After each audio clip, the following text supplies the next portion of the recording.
Yeah, getting bigger. Nice.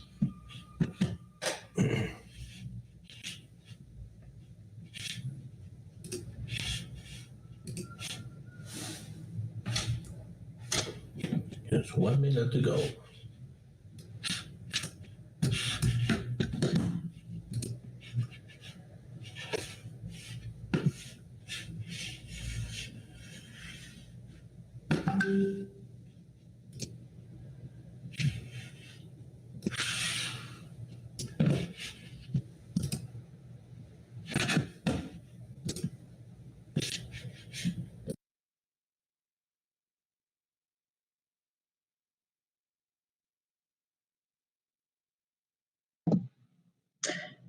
Good, dear colleagues, I'm very prompt on this timing, and it's 2 o'clock.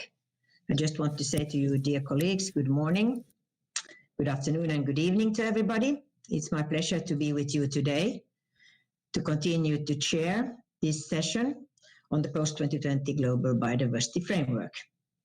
Item 3 on the formal SBSTTA provisional agenda, which we began yesterday. When we adjourned yesterday, we had the following parties and organizations on the list of speakers, and I'm now naming the parties. We had Palau, Poland, Australia, China, Thailand, Chile, South Africa, United Kingdom, Turkey, Cuba, and Madagascar. We did note those who requested the floor yesterday, but if we missed any, you will have the opportunity to request the floor once I reopen the queue. Please do not raise your hand and rest assured that all parties will have the opportunity to speak. I will call on the parties in the queue individually, so please raise your hand only when I call your name. Please remember that the statements should be exceeded 3 minutes, not exceeded 3 minutes. And please speak slowly. We have the translators here and they need to have the time and the work to do their work as well. So please speak slowly. Before I open the floor for statements, I will give the floor to the Secretariat for any technical issues. Secretariat, you have the floor. Thank you, Chair. And good morning, good afternoon, good evening, everyone. So I would like just to remind participants of some technical matters and also hope that many of you had a chance to see the short video. So regarding the use of the online system, when the chair opens the floor for interventions, and if you wish to speak, please press the raise hand button at the bottom of your screen, which will turn yellow. Your request will be entered in the queue visible to the chair. When the chair gives you the floor, the moderator will activate your microphone. And then the status bar will turn red on your computer and you may start to speak immediately. In the event that the chair gives you the floor to speak and you have not raised your hand, please press the raise hand button so the moderator can see you on the list and activate your microphone. If any party encounters connectivity issues that prevent them from making a statement, they should contact the Secretariat to make alternative arrangements. We would also like to remind participants that the chat box is for brief communication, and therefore to keep your remarks here short. The time for statements, as Chair mentioned already, is limited strictly to 3 minutes. For parties, 5 minutes for regional groups and major groups, and a clock is provided for you on the screen to help you to manage your time. But also, as Marina just mentioned, please do not speed up your reading, as it will be challenging for interpreters to follow you. Please note, around mid-session, the chair will announce a 15-minute break. There is no need to log off during this time. Regarding written version of the statements, the CBD Secretariat has developed an online application that allows countries and organizations to upload your statements to the meeting page. It's highly recommended that participants use this tool instead of emailing their statements, as it helps streamline the meeting process and facilitates the work of the interpreters. Uploading instructions were included in your priority pass email along with your dedicated link, which leads you directly to the upload page. And again, I hope that you had an opportunity to see the video before the meeting. A 6-minute instruction video played today, this morning, explaining both how to upload statements and how our online conference system works, is being played also at break time. Please be sure to include the name of your country organization and the agenda item on the first page of the statement that is uploaded. And we and Substat Bureau definitely encourage participants to allow their statements to be posted on the meeting page.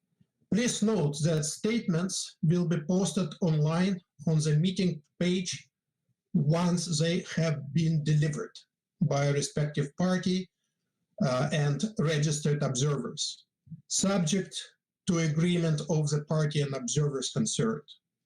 The website will be updated accordingly each day. Statements will not be posted in advance of delivery.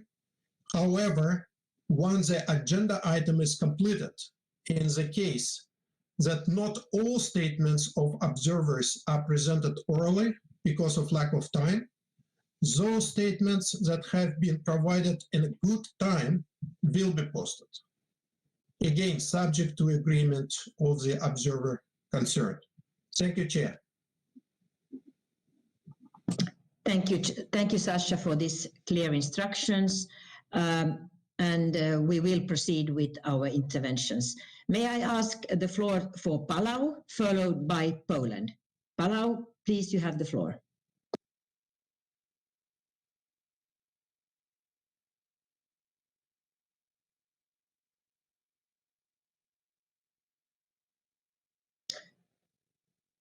Secretariat, is it possible to give the floor to Palau? I can see that they are here.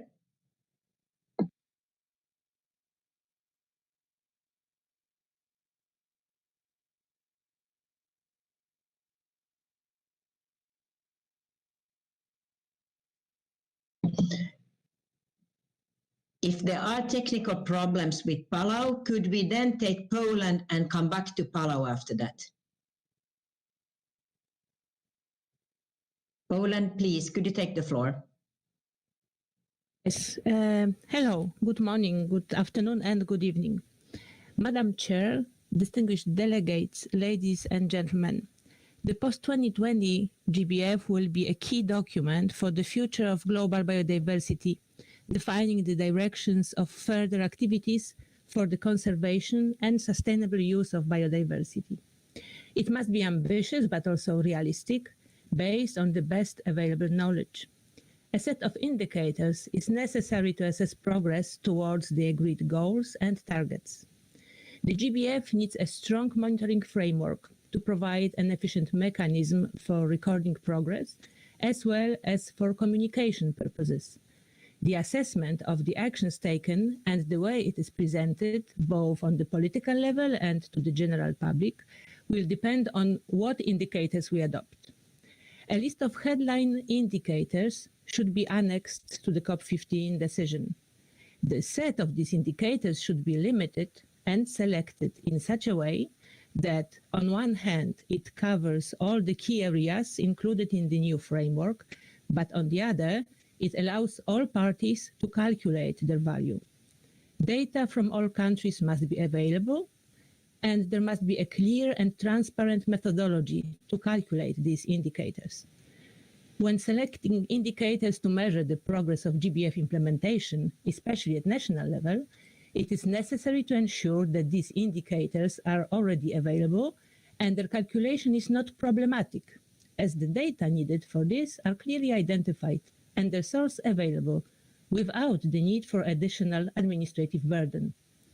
Otherwise, the correct calculation of the indicators may be difficult or impossible, especially in the case of countries that do not have a developed system for collecting and analyzing various data.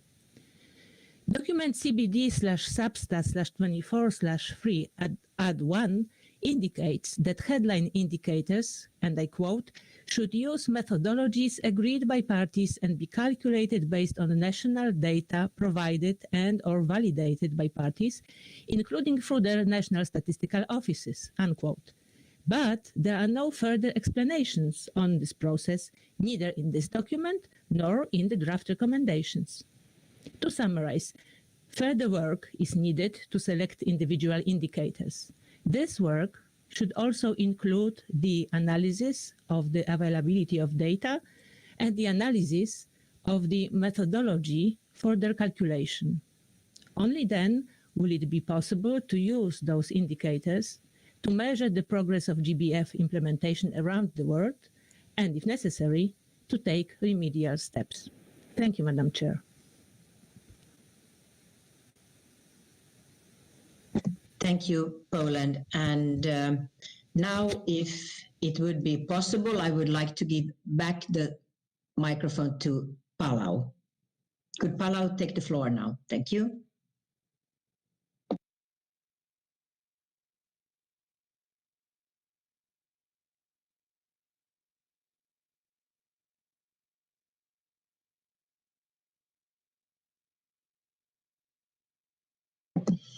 Okay, if that's not possible, then is Australia.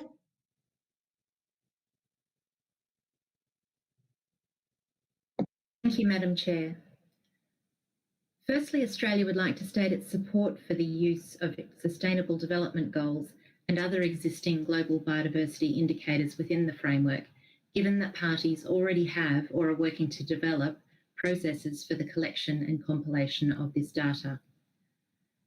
Secondly, while the use of these established systems will streamline reporting processes, care also needs to be taken to ensure the chosen indicators appropriately reflect the Convention's remit. While noting that different baselines will be required for different purposes, Australia also agrees that the year 2020 is the most practical environmental baseline from which progress of the biodiversity framework should be measured. This would allow for use of the most recent and complete data sets, but is also the most logical starting point when looking to improve on the current state of global biodiversity and the most coherent in terms of how the draft targets and goals are currently framed. Noting the inherent challenges in monitoring biodiversity and the lack of operational indicators for several elements of the draft framework, Australia is supportive of the establishment of a technical expert group on indicators to advise on the continual improvement of the framework over its lifespan. We also agree there is opportunity to further enhance national monitoring systems by continuing to develop and adopt global standards such as the United Nations System of Environmental Economic Accounting. The standardised methodologies and definitions provided by this system will help promote repeatable, consistent and comparable measurements, while also allowing for better integration of biodiversity into social and economic decision-making processes. A key challenge in designing a monitoring framework for something as broad as the Global Biodiversity Framework is finding balance between comprehensive measurement and the need for simplicity in reporting processes. We feel that the tiered structure of the proposed framework provides a sound foundation for managing these competing objectives by allowing for scalable reporting. We look forward to working with parties to ensure this balance is achieved. Additionally, and finally, Australia notes the fundamental role of the Global Strategy for Plant Conservation, the fundamental role that it plays in mobilising international efforts for strategic plant conservation, and acknowledges the proposed post-2020 GSPC included in the SBSTTA Information Paper 20. Australia requests that the Executive Secretary, in consultation with the SBSTTA co-chairs and the Global Partnership for Plant Conservation, develop a decision paper on the development of a post-2020 GSPC, as a component of the Global Biodiversity Framework for consideration by the parties at the next meeting of the Open-Ended Working Group. Thank you, Madam Chair. Thank you, Australia, and thank you for keeping the time very well. So now we go to Palau, and after Palau we have China, followed by Thailand. Palau, please.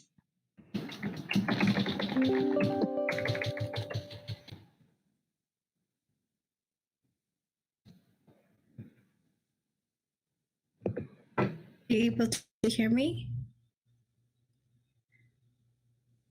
Thank you, Chair. I apologize. My internet is not is fluctuating right now, so I may cut off.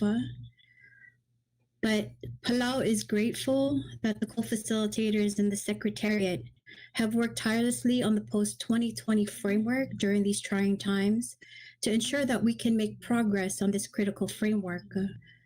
To that end, we agree that those who have spoken on the critical need to decide on the goals and targets early so that we can design indicators which properly reflect our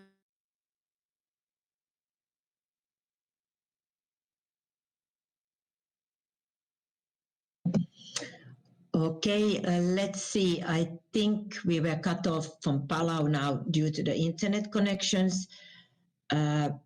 If we cannot catch up with Palau, we have also the video, if I have recall it rightly. But let's see, can we get Palau back on the online? Can you hear me? Yes, we can hear you. Continue, please.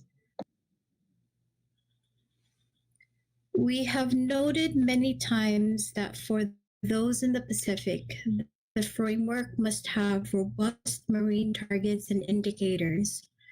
Oceans cover 70% of the planet, and for the largest ocean region, the Pacific, a healthy ocean is intrinsic to our lives and livelihoods. So we believe that for the GBF to be successful, it must put the ocean on the path to recovery, supporting healthy ecosystems, thriving species, and human well-being. We need an ocean which is 100% responsibly managed that supports the three objectives of the Convention. However, despite the importance of the ocean to us all, we are concerned that marine issues often feel like an afterthought when reading through the draft framework and preparatory materials.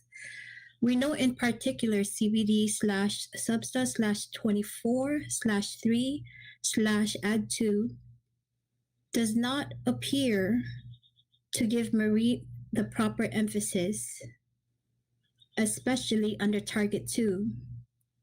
We would like to highlight that many countries, including my own, have noted support for the marine protection in the framework, which would protect and conserve at least 30% of the ocean by 2030.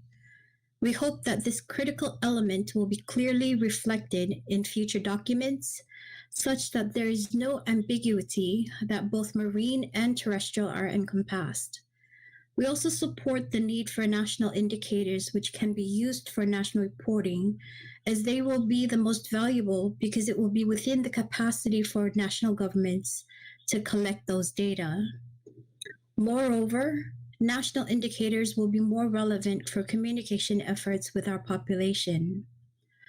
Palau supports the idea of headline indicators. However, we are concerned with the large number of them.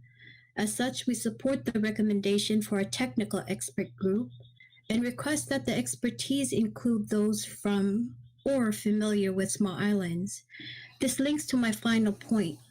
Indicators in our ability to effectively and accurately report on them will be linked to operationalizing capacity building and mobilizing resources to carry out the monitoring framework in small islands and in developing states. Thank you, Chair. Thank you, Palau, and I can tell you I know exactly what technical issues are. My whole system broke down yesterday, but here we are. Thank you for your interventions. Now we go to China, and then we have Thailand, and I just want to assure you that I have on my list Egypt and Grenada, Denmark, and Morocco as well. So stay cool, you are coming soon, but we go now to China, followed by Thailand, and then Chile. China, you have the floor.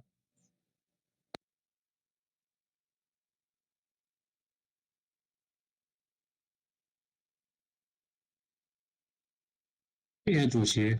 Thank you, Madam Chair.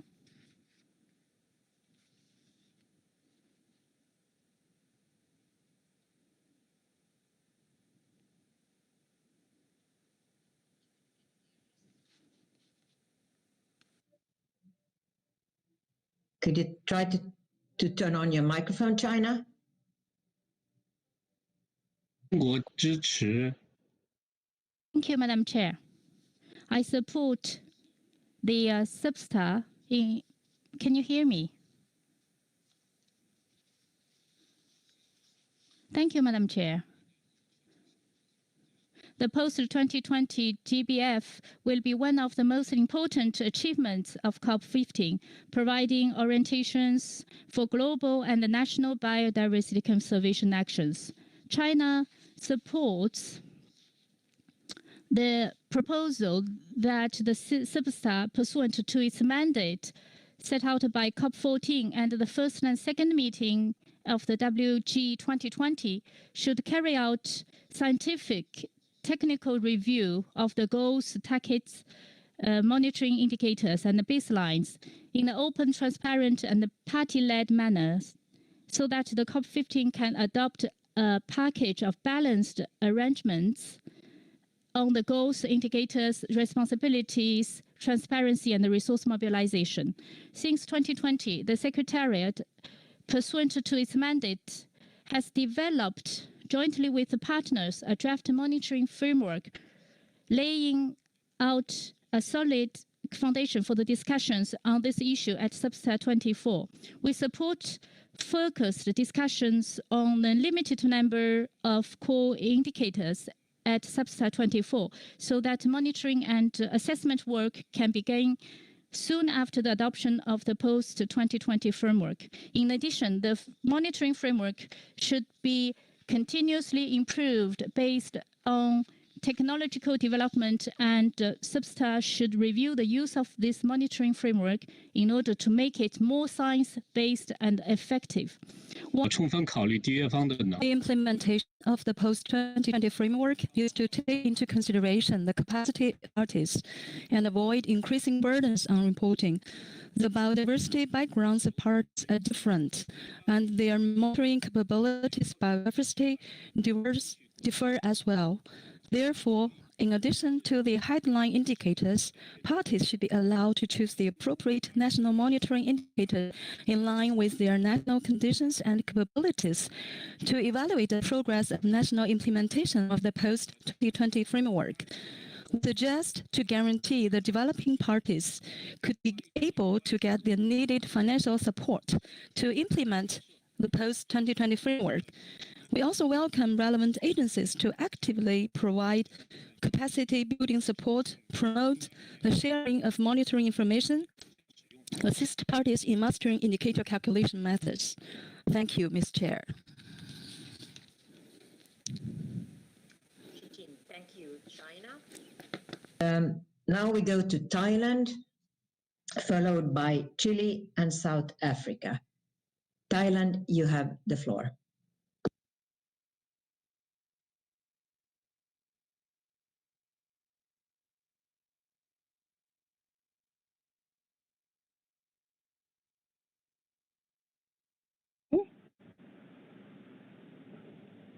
Can you hear me? Okay, start again.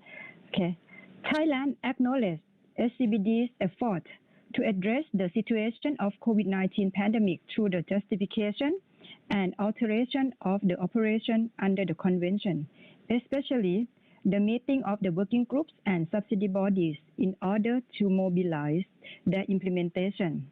Thailand also acknowledges the progress made by the working group on the post-2020 Global Biodiversity Framework, in particular, the components and indicators of the goals and targets to monitor the implementation of the framework.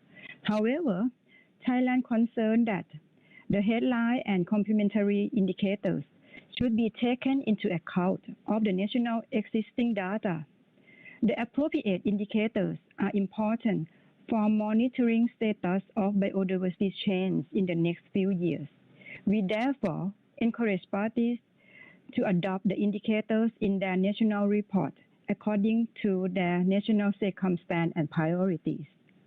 Regarding the post-2020 Global Biodiversity Framework, Thailand encouraged CBD parties to consider possibility for implementing the framework at the national level, in particular the NBSAP, national targets, and related development plans. The post-2020 Global Biodiversity Framework can be integrated into the biodiversity-related multilateral environmental agreements and sustainable development goals based on national circumstance. Due to the pandemic situation that caused CBD COP15 meeting to be postponed, resulting in the delay of the adoption of the post-2020 GBF, Thailand would like to suggest the SCBD to consider starting the new framework in line with the current situation while finishing in the same period with the 2030 Agenda for Sustainable Development. This provides parties to prepare NBSAP in accordance with the new Global Biodiversity Framework. On the establishment of the technical expert group to provide advice on evaluation of the implementation of the framework, Thailand support and recommended the time frame and responsibilities of the relevant sectors involved in the development process should be clearly identified. Thank you, Madam Chair. Thank you, Thailand. Then we go to Chile, followed by South Africa and UK. Chile, you have the floor. Muchas gracias. ¿Me escuchan? Thank you, Madam Chair. Can you hear me? I would like to thank you for these virtual meetings and the possibility to exchange our general visions. First of all, we wish to highlight the improvements achieved thanks to the peer review processes on the different subjects dealt with. As regards the 5th GBO, we believe that the proposed recommendation could be improved, in particular on 2 points. Firstly, as with previous outlooks, we believe that the 5th GBO should be welcomed and not just taken note of. In particular, given the climate environmental crisis that we're living through, we should give these topics the importance and recognition they deserve and use this proposal to make progress in living in harmony with nature. Also, we think that we have to strengthen the messages and conclusions included in the recommendation. We think it's relevant to include conclusions on the linkages between conservation, ecosystem recovery, and the global temperature of the planet, as well as climate change. We also need to talk about the usefulness of nature-based solutions, and especially the need to implement a complete set of measures focused on different areas. All of these spheres are important, but none of them are sufficient on their own, since there is no one ideal way to reach the 2050 vision. Turning now to the post-2020 framework and the monitoring framework and indicators, generally we think the approach is good, although we need further discussion on details about the quantity and structure of indicators. We think that with some of the proposed targets, we need to specify action and impact indicators. Even if we may need to add some indicators, this should only be allowed up to a certain deadline. That we have a minimum amount of time available for implementation, and we can really indicate to ourselves, as the name suggests, the implementation made on progress. We support using 2020 or closer dates as the reference period for monitoring the implementation of the Global Biodiversity Framework. Thus, we think that it would be useful that by COP16, parties will have available a report on the initial status or the reference point and on the targets in accordance with globally collected data, which can then be used as input for the mid-term implementation assessments of the post-2020 framework. These are our general comments, Madam Chair, and at the appropriate moment, we will send in all of the relevant details, suggestions and proposals. Thank you very much. Muchas gracias, Chile. And then Much, Chile. to South Africa, followed by United Kingdom. South Africa, you have the floor. Thank you, Madam Chair. Can you hear me?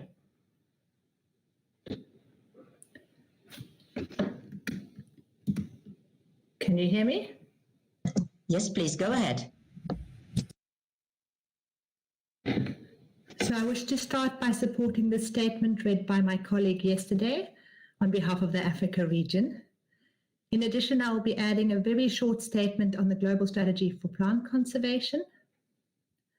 South Africa, as host to the last Global Strategy for Plant Conservation Liaison Group meeting, would like to note that we welcome the Plant Conservation Report and the summary that was included in the Global Biodiversity Outlook 5. We acknowledge the important role that the Global Strategy for Plant Conservation has played in mobilizing action amongst a wide range of stakeholders in our country and across the globe. We recommend that an updated global strategy for plant conservation should be fully aligned with the post-2020 Global Biodiversity Framework, specifying specific sub-targets or components where appropriate, and acknowledge and welcome the proposed structure included in the SBSTTA-24/M/20 document. South Africa requests that the Executive Secretary, in consultation with SBSTTA Chair, develops proposals aligned with the first draft of the post-2020 Global Biodiversity Framework for consideration by the Conference of the Parties. Thank you, Madam Chair.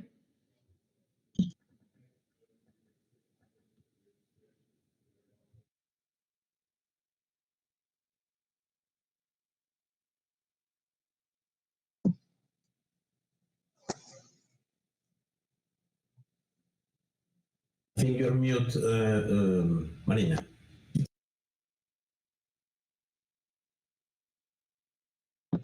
UK, could you please take the floor? Thank you, Madam Chair. The UK believes a robust monitoring framework is crucial for tracking and communicating our progress at global and national levels. Regarding the proposals presented in CBD/SBSTA/24/3, we support headline indicators that can be applied nationally and globally. However, we are concerned about the feasibility of implementing 48 headline indicators at the national level. In our view, we should aim for a smaller number of headline indicators with high public resonance and the potential for national implementation and global aggregation to show progress being made at all levels. For example, a headline indicator on the quality and coverage of protected areas and OECMs would resonate with the public and track our progress towards 30 by 30 for the land and ocean.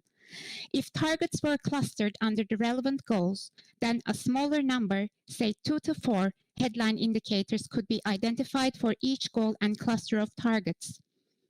We support component and complementary indicators, which can provide more depth of analysis and transparency at all levels, but there should be flexibility for parties to use these at the national level and to identify other indicators according to national circumstances. We therefore suggest that SBSTA should request the Secretariat to revise the draft monitoring framework, taking account of comments received at SBSTA and SBI for further consideration at the open-ended working group, and also to assess the feasibility, capacity building, and resource implications of implementing the monitoring framework.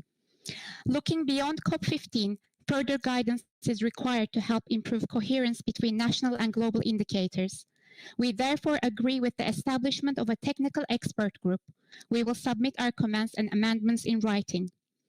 We note the publication of CBD/SBSTA/24/3/Addendum 2 and will provide detailed views through the peer review process. We would like to see better coverage of information for the ocean, particularly given the level of support for the 30 by 30 target. In conclusion, we note the views expressed by many parties that significant further work is needed to develop a more fit-for-purpose and feasible monitoring framework. We would suggest, subject to timings, that the Secretariat invites further views in writing with the aim of updating the documents prior to the formal SBSTA 24 meeting. We also encourage the Secretariat and all parties to maintain dialogue on these issues so that we can make progress on this crucial element of the post-2020 global biodiversity framework. Thank you, Madam Chair. Thank you, UK. And in fact, I want to congratulate you all parties. You are doing great. I mean, in keeping in time. So we continue to push because we have a lot of interesting interventions coming. And we go now to Turkey, followed by Cuba and Madagascar. Turkey, you have the floor, please. Thank you, Madam Chair. The 2050 vision is to live in harmony with nature. It is stated that the 2030 mission should be an indicator that is compatible with this vision and has its own goals. It is certain that the socioeconomic structures of the countries included in the framework are different. Accordingly, the institutional capacity for the implementation of the framework, the adequacy of the research capacity to reveal and evaluate the necessary data, the existence and capabilities of the implementation units vary by country. In other words, the institutional capacity and research infrastructure of the countries will be one of the determining factors in achieving the goals. Determining the main causes of biodiversity loss and increasing the institutional capacity for actions to be taken, ensuring the transfer of human resources, technology and experts, conserving genetic resources and traditional knowledge associated with genetic resources, providing sufficient scientific research capacity to support all goals is of paramount importance. We think that the following headings are important in preparing the post-2020 strategic framework. The significance of the outputs of the implementation of the IKI goals are lower than expected, should be a lesson for the countries, and all of these should be taken into account within the post-2020 framework to be prepared from now on. Therefore, the quantitative values attributed to the targets in the post-2020 global biodiversity framework should be realistic for the applicability of the targets. International funds for projects on biodiversity should not only support developed countries' target areas, but also developing countries' research areas they need. People's link to biodiversity must be further strengthened. As a genetic resource-rich country, Turkey attaches great importance to bringing to light traditional knowledge associated with genetic resources and to legislative regulation for the utilization of this knowledge. With the project on registration of traditional knowledge associated with the biological diversity, traditional knowledge on health, nutrition, industry, agriculture, livestock, and other traditional uses are being compiled and registered via the National Traditional Knowledge Database. Therefore, important steps are also taken regarding the legal regulation for the access and utilization of traditional knowledge associated with genetic resources, which will be a milestone for the post-2020 framework. As Turkey, within the scope of the post-2020 global biodiversity framework, we pay attention about setting efficient and sustainable targets at global and national scale. Before hosting the 16th Conference of Parties, our country is on its way to become one of the pioneering countries who is aware of biodiversity is not just a term of nature. On the contrary, it is necessary to protect nature with maximum coordination so that the future generations and we can live in a healthy environment both today and tomorrow. Thank you, Madam Chair. Thank you, Turkey. Then we have Cuba, followed by Madagascar and Egypt. Cuba, you have the floor.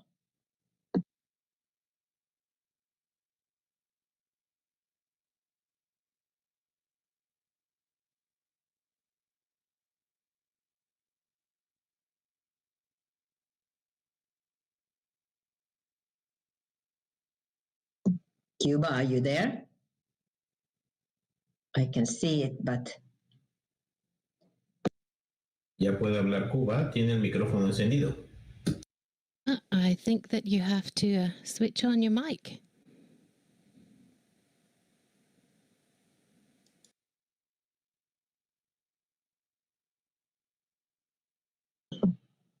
Cuba, we do now like that we go to Madagascar and then to Cuba back. So could Madagascar, we will check the microphone here in between. Madagascar, could you take the floor, please?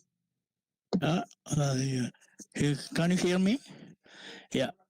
Madagascar speaks on behalf of African Group and supports integration, the global strategy for plant conservation in the GBF post-2020.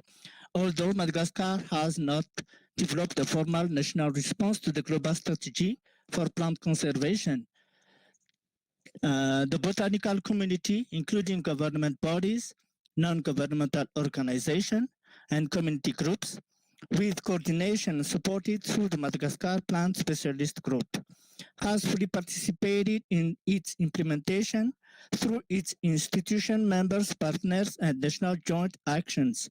Our latest national report to the CBD includes a description of national contribution to the achievement of the objective of global strategy for plant conservation. Some needs have been identified to fully meet each national objective in biodiversity conservation, and some are specific to plant conservation, which should be implemented with the framework of the next phases of GSPC. Madagascar has been assisted by an international partnership that is already in place, that is the Global Partnership for Plant Conservation, which is able to support Madagascar Party in the implementation of the targets of the post-2020 GBF through an aligned GSPC. This is a value to us to help meet our CBD obligation. Therefore, the present submission is to express Madagascar's support for the post-2020 GSPC. Madagascar welcomes the Plant Conservation Report 2020 and the summary that was included in GBO5 and highlights several plant conservation items of progress in Madagascar, which a GSPC has helped to stimulate, including 3 red listing, community-based insight conservation, a national young species conservation strategy, and the conservation of traditional knowledge. Acknowledges the important role that the GSPC has played in mobilization action in Madagascar, particularly in relation to plant conservation, and also towards the achievement of several IG targets. Recommends that an update of GSPC should be developed and fully aligned with the post-2020 GBF, specifying specific sub-targets or components where appropriate. Madagascar looks forward to implementation of Madagascar Plant Specialist Group Species Conservation Plan by extending the conservation status, knowledge, and miscellaneous plants groups, and by promoting actions to reverse the species decline, especially on focusing to the use of native plant species on ecosystem restoration over the coming years, which will align with the targets and objective of post-2020 GSPC. Request the Executive Secretariat in consultation with the sub-star co-chairs to develop proposal accordingly align a proposed post-2020 GSPC with the first draft of the post-2020 GPS for consideration by COP. Thank you, Madam Chair. Thank you, Madagascar. And now I need to note that please keep your interventions to 3 minutes, and you can support each other for the text of recommendation. But now we go back to see if Cuba is online, and after Cuba we have Egypt. Cuba? Ahora, can you hear me now? Okay. Muchas gracias, señora presidenta. Ante todo. Thank you, Madam Chair. We very much support what's been said by Grulak in analysing all of this at the beginning of the meeting. We have seen that we need to have a new strategic framework to move forward with the 3 goals of the CBD. Many developing countries such as Cuba have joined the CBD to have a more solid basis for sustainable development. In the new framework, we need to have clearer proposals, continue with the biosafety text and also the equitable sharing of benefits as adopted in previous COPs and MOPs, so that we can work in line with our compliance possibilities. Secondly, it's not feasible for developing countries to have full, complete monitoring robust systems. We have to ensure that we can have consistency with the indicators set at a global level, but we need to have more time and more material resources and more financial resources to drop our reports on recovery and management of ecosystems and to directly protect species that are becoming extinct and many other actions that guarantee the life on small island developing countries such as Cuba. And then we have to refer to implementation and the role to be played by countries and regions that have actually had an impact on biodiversity loss. Certain parties refer to the Rio Principles and other environmental fora or articles of the Biodiversity Convention that refer to the fact that we are obliged to comply to all of this. We believe that in the new framework, we have to create the correct conditions so that we show justice to previous and future generations as part of the overall implementation of the new framework. Thank you very much. Thank you, Cuba. And now Egypt, and then I can see in front of my screen Morocco. So I give the floor to Egypt, followed by Morocco. Thank you. Good morning, everyone. Do you hear me now? All right. Egypt supports the regional statement presented by South Africa yesterday.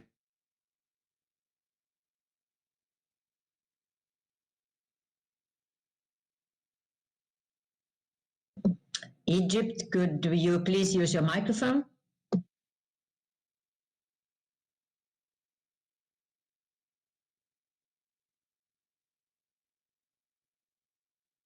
I think there's no connection to Egypt at the moment. I'm sure. Is there a problem? We have noticed that there is no indicator defined for the target sharing of benefits. Also, the elements of biosafety targets are not fully considered under the goals. There is also no reference to issues on DSI. So we welcome the new deal, the new goal D means of implementation to achieve all goals and targets of the framework. Madam Chair, restoration is very important and special planning is crucial for effective restoration activities and benefit sharing. Protected areas are very important to tourism, climate change, mitigation, refuges for wildlife, employment, and therefore enhancing the integrity of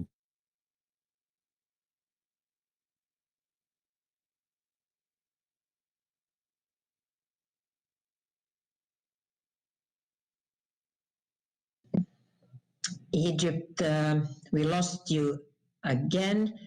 If you could try to connect again, or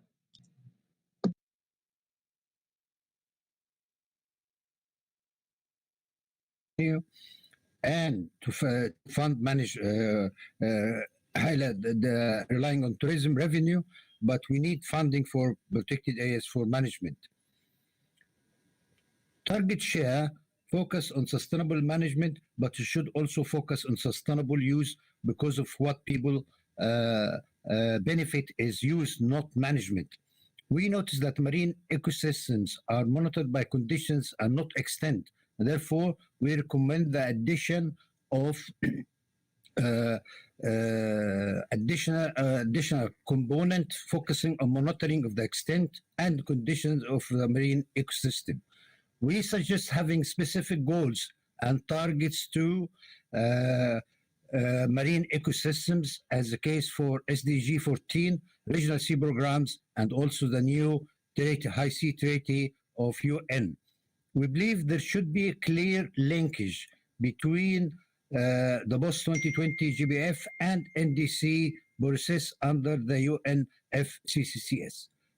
MBS should be broad enough to address both issues of mitigation and adaptation, taking into consideration the most developing countries, including Africa, are highly impacted by climate change. We recommend the use of ABA terminology while being open to explore how the work is currently being undertaken internationally would solve or evolve to fully conceptual the MBS concept. The scope and terminology of DSI is not agreed, but DSI can be used as substitute for the physical genetic resources, which undermine the sovereignty of rights of states over their genetic resources. Madam Chair, Egypt considered resource mobilization as an integral part of the implementation to ensure the goals and targets are met. And finally, the elements of Goal D should include establishment of dedicated biodiversity fund that's functional by 2020. Thank you, Madam Chair. Thank you, Egypt, and thanks the presidency of the Conference of the Party for your interventions. So, friends, we have Morocco next, but I would like now to open the floor for those parties who didn't speak up yesterday. And I have seen some countries on the list, so please, if you could push the button now. And I give the floor to Morocco, and after that I can see on the list Denmark, followed by Guatemala. Morocco, you have the floor, please. Merci, Madame la Présidente. Thank you, Madam Chair. Morocco thanks deeply the CBD Secretariat for document SBSTA 24-3 on the post-2020 Global Diversity Framework, as well as for all of the documents, the additional documents and information that have been submitted to us. We congratulate the Secretariat for this high-quality work done. Morocco supports the statement made yesterday by South Africa on behalf of Africa and welcomes the approach proposed for the monitoring framework of the post-2020 Global Biodiversity Framework. The global framework must include clear goals, precise targets, and accessible indicators that are, above all, easy for the countries to monitor and based primarily on existing links with the 2030 Agenda for Sustainable Development. It would also be essential to provide for capacity building and sufficient funding for the development of data systems. The annex on the indicators is extremely rich in detail. However, there is no guarantee whatsoever that all the necessary data to inform these indicators will be available at the national level with regular updates. Morocco favors, as it said yesterday, a limited list of key indicators covering the goals and targets of the global framework. This list should allow monitoring of the three dimensions of biodiversity, which are ecosystem, species, and genetic diversity. The list should be annexed to the decision to be adopted by COP15. SBSTA could be mandated to continue working on the list of complementary indicators in the annex during the intersessional period and up until COP16. Finally, Morocco, Madam Chair, welcomes the analytical summary of the Global Biodiversity Outlook. We believe it is important to pass on the message to decision makers that there are gaps in the geographic distribution of studies, available data, publications, and scenarios, notably for Africa and its sub-regions. We encourage them to guide and support national research in order to produce more information and quantitative data specific to the state of genetic diversity and diversity of species and ecosystem services. Such data will serve to inform future assessments. It also remains to strengthen and communicate the close interlinkages and interdependency between the achievement of the goals in the areas of the environment, climate change, and sustainable development. Thank you, Marina, Madam Chair. My fellow colleague in Bureau, SBSTTA. Thank you so much. Merci beaucoup. Then we go to 3 more countries on the list. I have Denmark, Guatemala, and Bhutan. Denmark, you have the floor. Christian, go ahead. Thank you, Chair. Denmark supports statements and proposed text amendments by Portugal and the EU Commission. 2 points Denmark would like to highlight. First, Denmark supports the overall structure of the monitoring framework. In addition, we would like to see further development on indicators relating to marine and coastal biodiversity, implementation of circular economy with the aim of reducing the use of virgin resources and associated land use change, and finally, equitable governance and the full and effective participation of IPLCs. Secondly, about the proposed mandate for the technical expert group, we propose to include community-based monitoring and other relevant monitoring frameworks and knowledge systems in the work of the group. And about the experts of the group, Denmark proposes the representation of major stakeholder and right holders groups, extending the invitation of other experts to IPLCs, including representatives from the working group on Article 8J. Thank you, Madam Chair. Thank you for your concise and short intervention. Then we have Guatemala, followed by Bhutan. Guatemala, please, and speak slowly. Thank you. Buenos días. Morning, good afternoon. Thank you very much, Madam Chair. Guatemala very much supports what's been said by Grulak from Antigua and Barbuda. And Guatemala thanks the efforts undertaken by the Secretariat, the Bureau, and the parties in organising this meeting. The IPBES global and regional assessments, as well as GBO5 and the special reports of the Intergovernmental Panel on Climate Change, as well as other recent assessments, have all displayed alarming results about the state of biodiversity, as well as the low achievement of the HA targets and the potential extinction of hundreds of thousands of species in the coming decades, as well as an increase in the risk of disasters and deterioration of nature's contribution to people, amongst other points.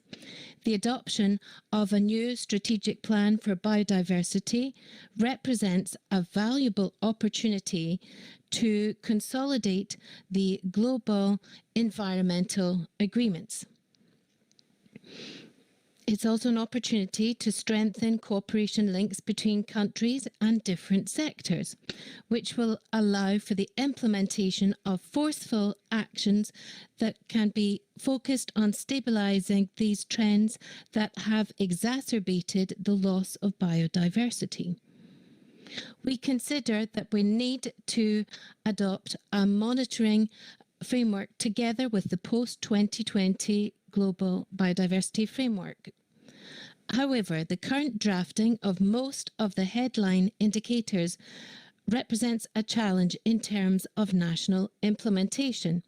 That is why Guatemala would prefer to have less headline indicators, with 1 or 2 indicators for each goal and 1 single indicator per target. These indicators need to be clear, achievable, and time-bound. And we need to take account of the fact that the discussion on indicators will continue after COP15 with the setting up of the Technical Experts Group on Indicators, which means that this subject can be expanded in the years to come. Thank you very much, Madam Chair. Thank you, Guatemala. And then we go to the last party intervention, and that's by Bhutan. Bhutan, you have the floor.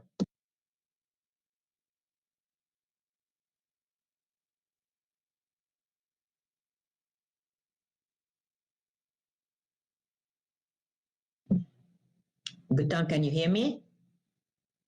Please press your microphone and camera.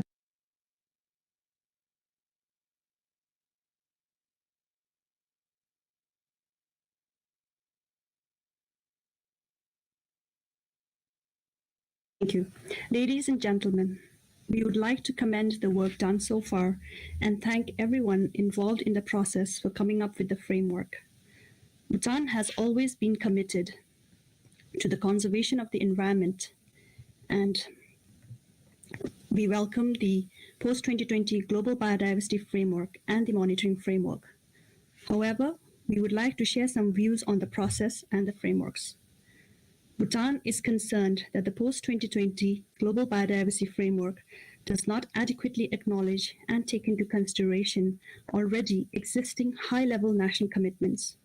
The framework takes it for granted that these national-level commitments will continue as status quo and do not foresee the challenges in maintaining them. The framework should include existing national-level commitments and find means of supporting them to continue doing so. Often, the biodiversity-rich countries are those that have limited capacity and resources, and support must be provided so that the biodiversity is conserved and sustainably managed before they are lost. Regarding the monitoring framework, we would like to request for simple and fewer indicators. We would also like to emphasize on the importance of taking into consideration the varying capacities of parties in order to report on the monitoring framework. We would also like to see flexibility as well as financial and technical support given to countries who do not have the required data or the monitoring capacity to report on the indicators. There should also be indicators in capacity building, technology transfer, and financial resources. Regarding the informal advisory group, we would like to emphasize that experts should be from all disciplines and have expertise in various ecosystems. We are concerned that currently no support has been provided, nor any indication on holding regional level discussions for understanding the indicators and the framework in more detail. We believe this is especially holding back lesser able countries from effectively negotiating a fair and equitable framework and monitoring framework. We are concerned that without such support, some parties would not have fully understood the level of ambition and the commitment required to fulfill the goals of the post-2020 framework, and that we would once again see similar results as that of the Aichi targets. We call for emphasis on having global concerted efforts and ensuring no one is left behind. Therefore, Bhutan calls for additional support before the formal sessions and the COP to have the opportunity to understand and discuss the Global Biodiversity Framework and the monitoring framework in more detail. Thank you, Chair. Thank you, Bhutan. And this concludes the list of parties on this topic. And happy to note that we had regional interventions and 44 party interventions at this moment, which is great. Thank you very much for all of this. Now I open the floor to allow the UN organization, the IPLCs and NGOs to ask for the floor, and I will start with the UN organizations. Yes, I can see that UN FAO Food and Agriculture Organization has requested for the floor. UN FAO, could you please take the floor?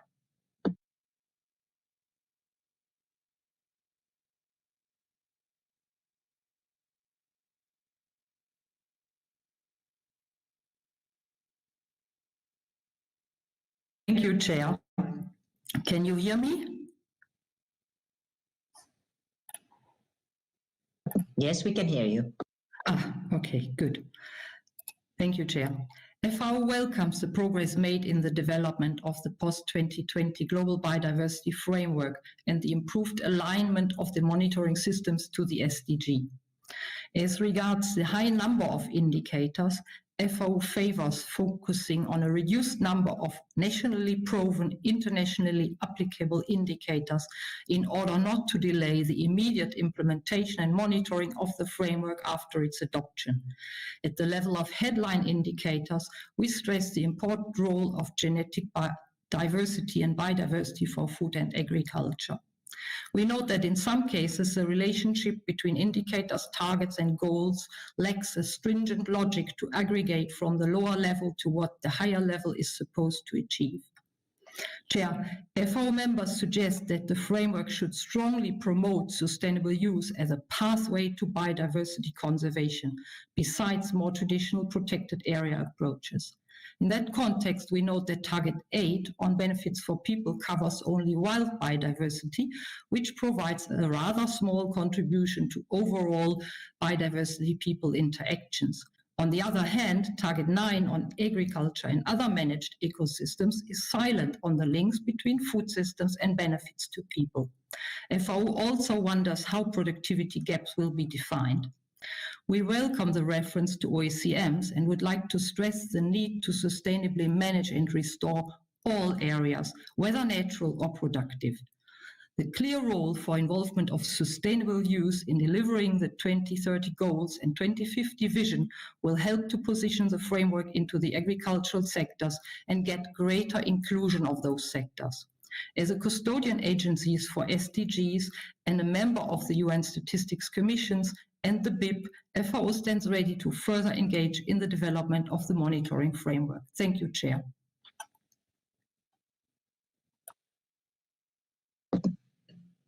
Thank you.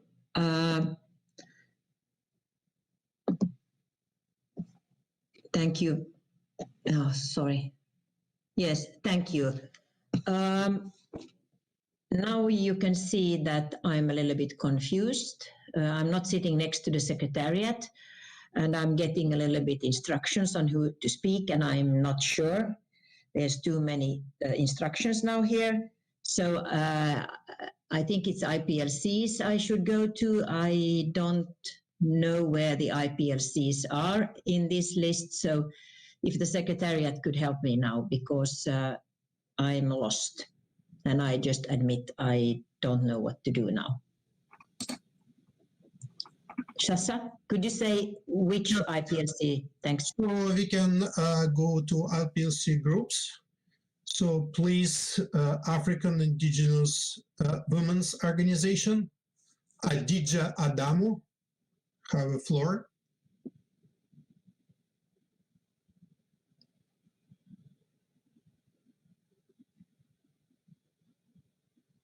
IPLC AIWO.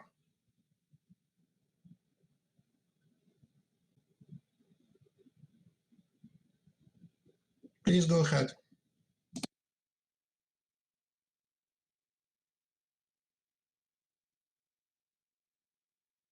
Indicators to help parties monitor implementation of the post-2020 GBF. However, IFFB notes with concern that the focus on headline indicators would divert equally important effort from the component indicators.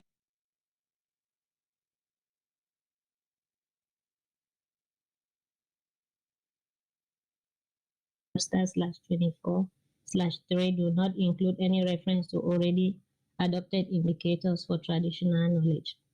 IIFB consider that given the negotiation current status on the GBF text, we agree on the necessity of a technical process to adopt select indicators after adopting the GBF text. We recommend creating a process to identify indicators relevant to indigenous peoples that is parallel to the technical expert group. IIFB has convened and participated in many decisions regarding the post-2020 Global Biodiversity Framework, including the second thematic dialogue for indigenous peoples and local communities, which took place from the 1st to the 3rd December 2020. The outcome document was adopted and main messages are reflected as information document CBD/post2020/WS/2020/5/2. It is complementary to IIFB submission made for notification 2020-45 on indicators. Therefore, all these recommendations should be reflected in the negotiation document. The following are recommendations. IIFB suggests text for the targets. There are linkage between targets and indicators and monitoring elements. It is challenging to suggest a monitoring framework when the text of the target and goal has been agreed yet. The monitoring framework should be agreed upon once the GBF is adopted. IIFB considered that Target 19 on information and traditional knowledge, as currently drafted, falls below the Achieve Target 18, and thus it needs to be revised.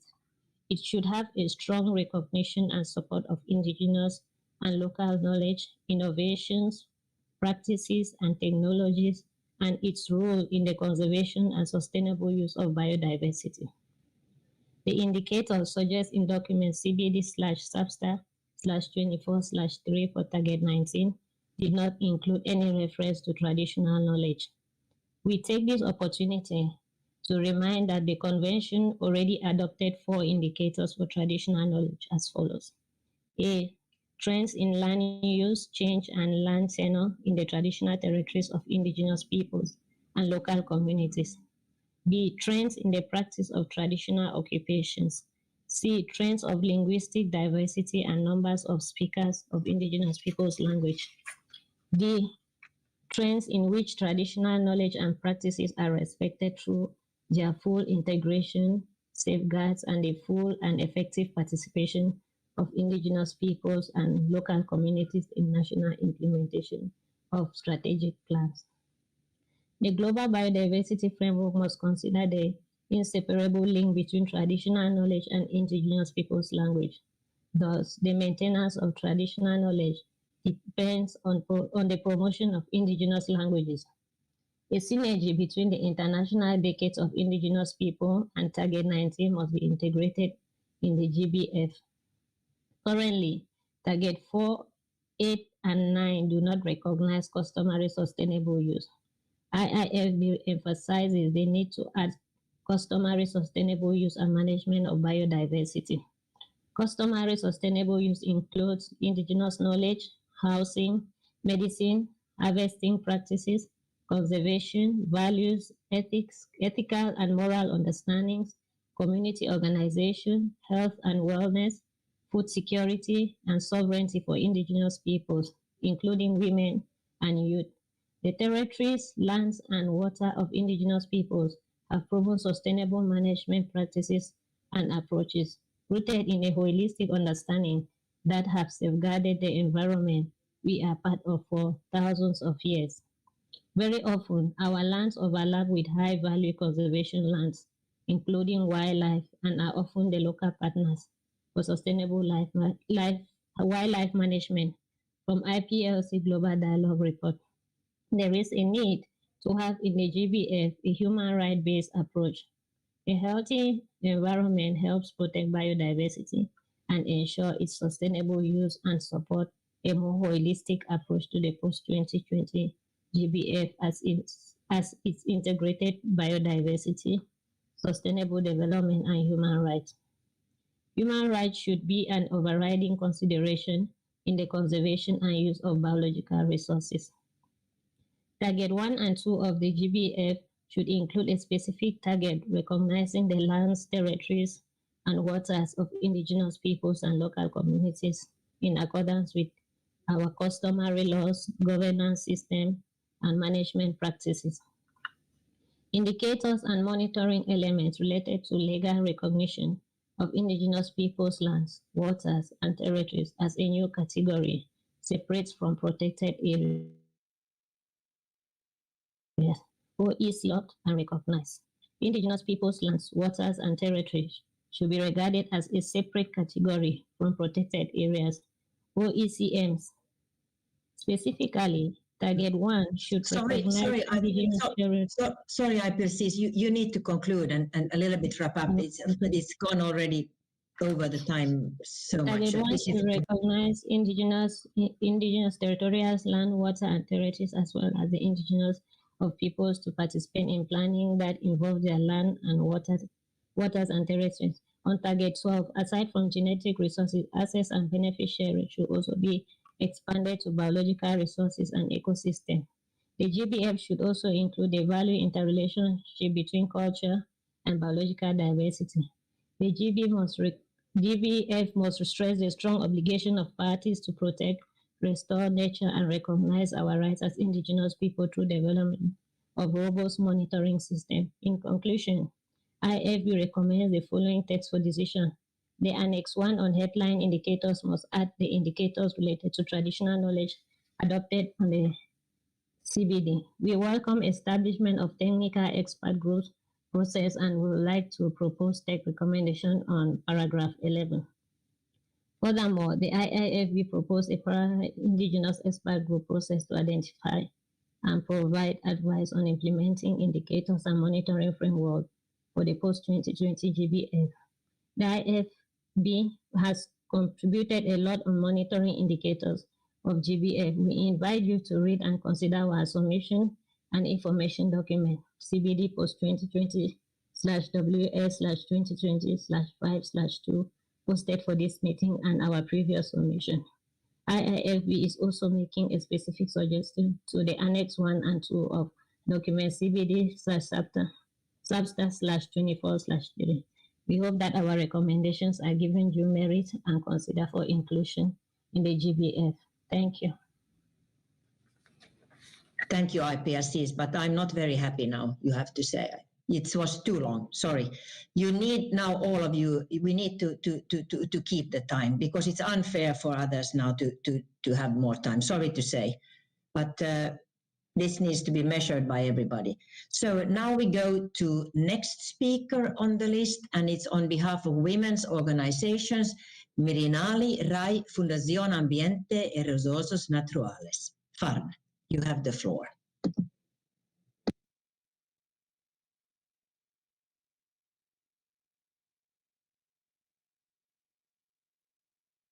Hello?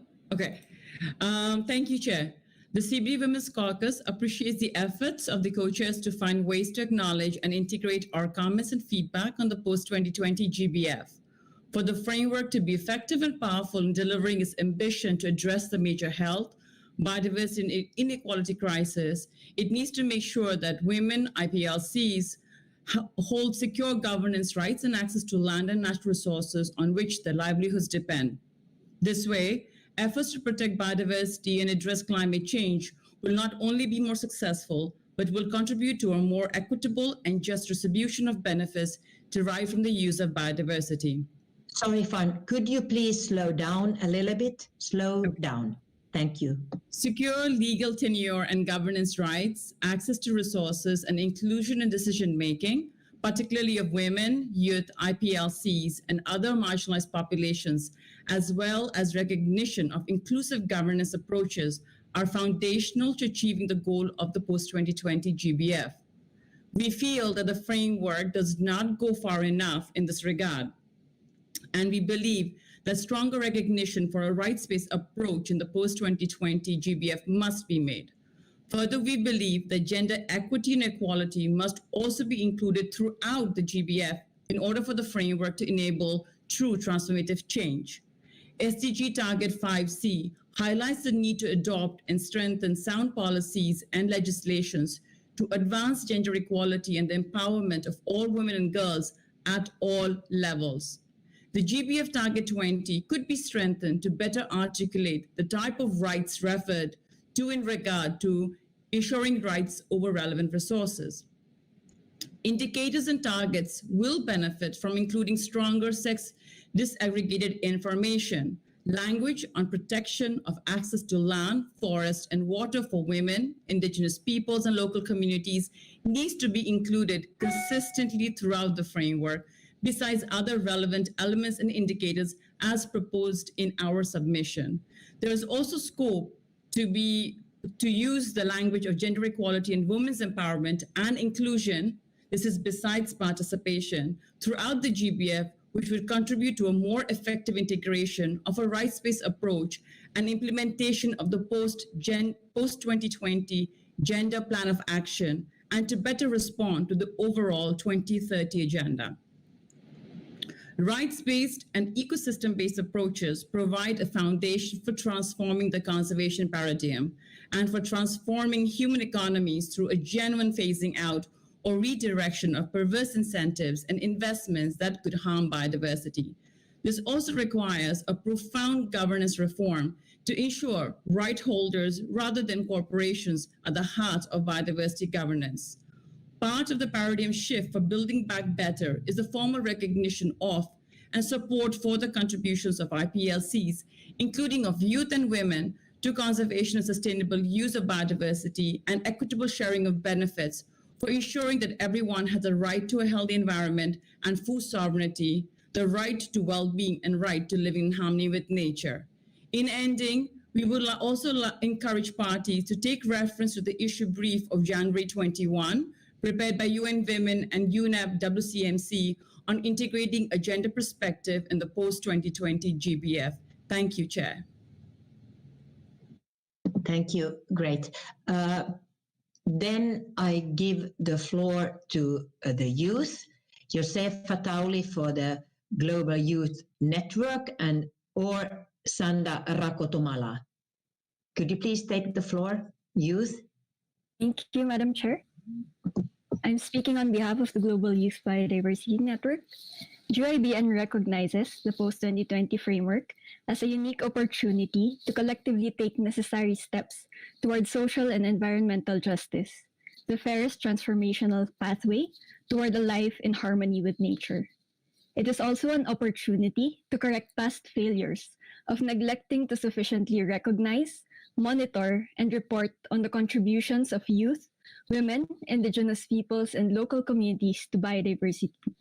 When our contributions are not being measured, they are not reported. And when they are not reported, we become invisible. This would be a big disservice to what the post-2020 framework is trying to achieve and is something that we must no longer accept. We have 4 comments on CBD/SBSTTA-24/3 and its addendum.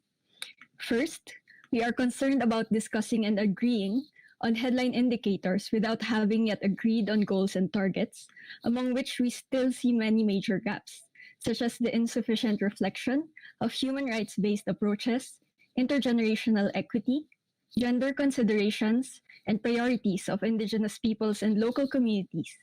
These are crucial cross-cutting issues that must be integrated throughout the framework. We fully support France and Sweden's statements in this regard. Second, we re-emphasize, as the Dominican Republic also mentioned, that data must be disaggregated by age, sex, and indigenous status wherever possible and relevant, so that the current and future indicators can monitor outcomes for youth, women, indigenous peoples, and local communities.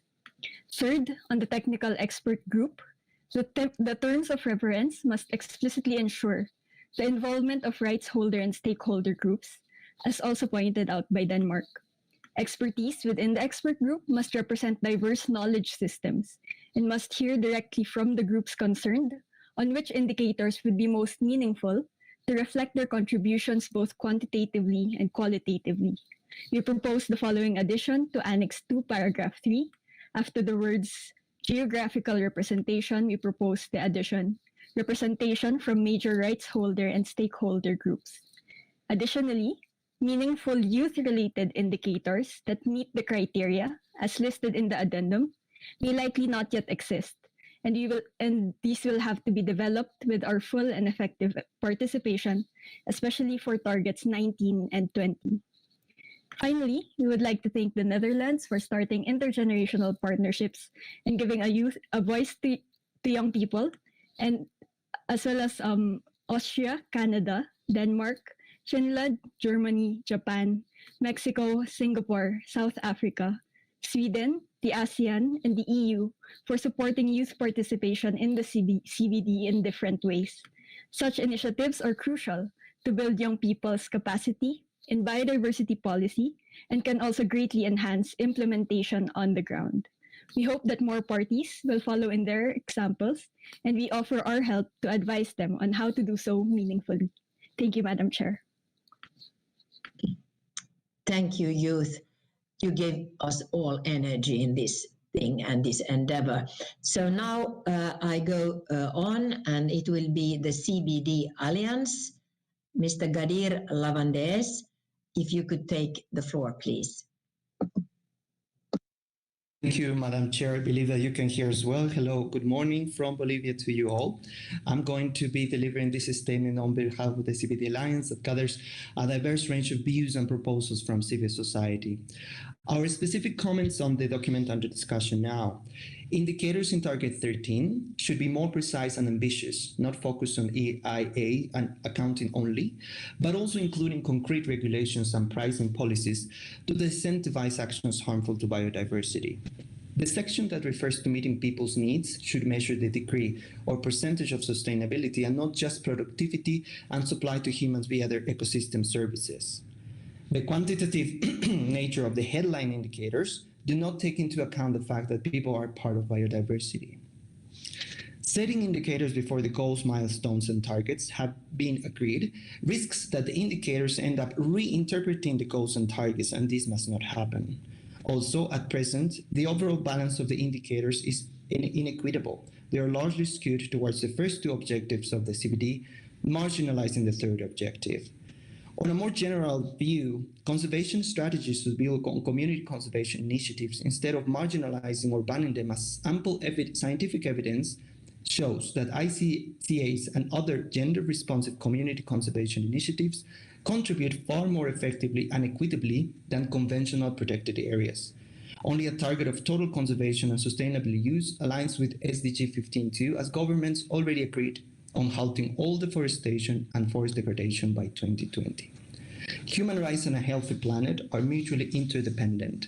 To have a safe, clean, and healthy environment, we have to respect, protect, and fulfill human rights, including in particular the rights of women and indigenous peoples. To realize on human rights, we must heal, protect, and sustainably live on our planet. To bend the curve of biodiversity loss, we need to bend the curve of inequality. Perverse incentives and investments that harm biodiversity should be phased out or redirected urgently. Recent studies estimate subsidies harmful to biodiversity at $4 to $6 trillion annually. Industrial agricultural production, especially of livestock, is a key driver of biodiversity loss, and the subsidies supporting this industry must be addressed by the GBF. Some of the current GBF text is oriented towards the financialization and commodification of nature that opens doors to offsetting fossil fuel emissions with nature, which would only accelerate climate change as it postpones the real reductions in emissions needed. The economic development model based on growth is one of the root causes of biodiversity loss. So, GDP cannot continue being the only measure of wealth and progress.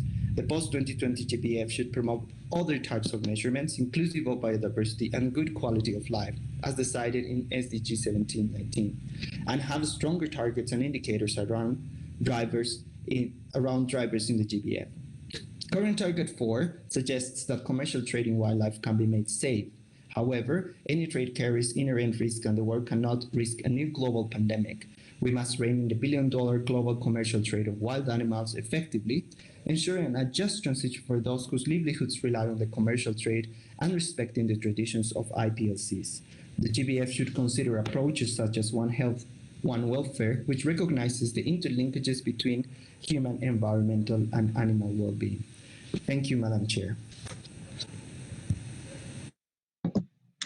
Thank you very much. In fact, maybe I could ask the Secretariat of the break, because we had one more on behalf of the subnational local governments, Roder Rivero. It depends a little bit on the length of the intervention, but it would be good to have you before the break, that we will have the coffee break. Or is it better, Secretariat, that we have the break now?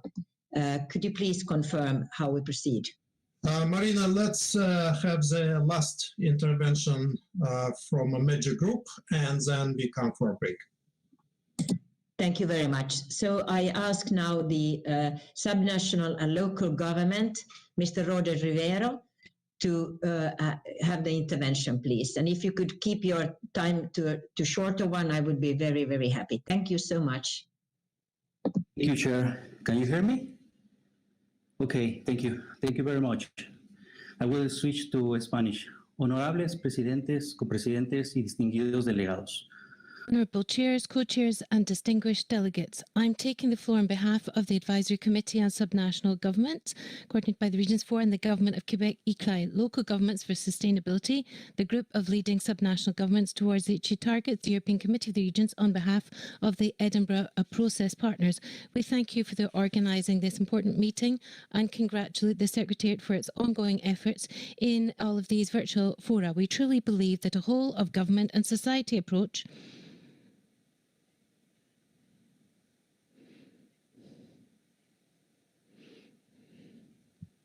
So we thank you for organising this meeting and congratulate the Secretariat for its ongoing effort to include all stakeholders' voices in these virtual fora. We truly believe that a whole of government and society approach will raise the ambition that we all share for nature.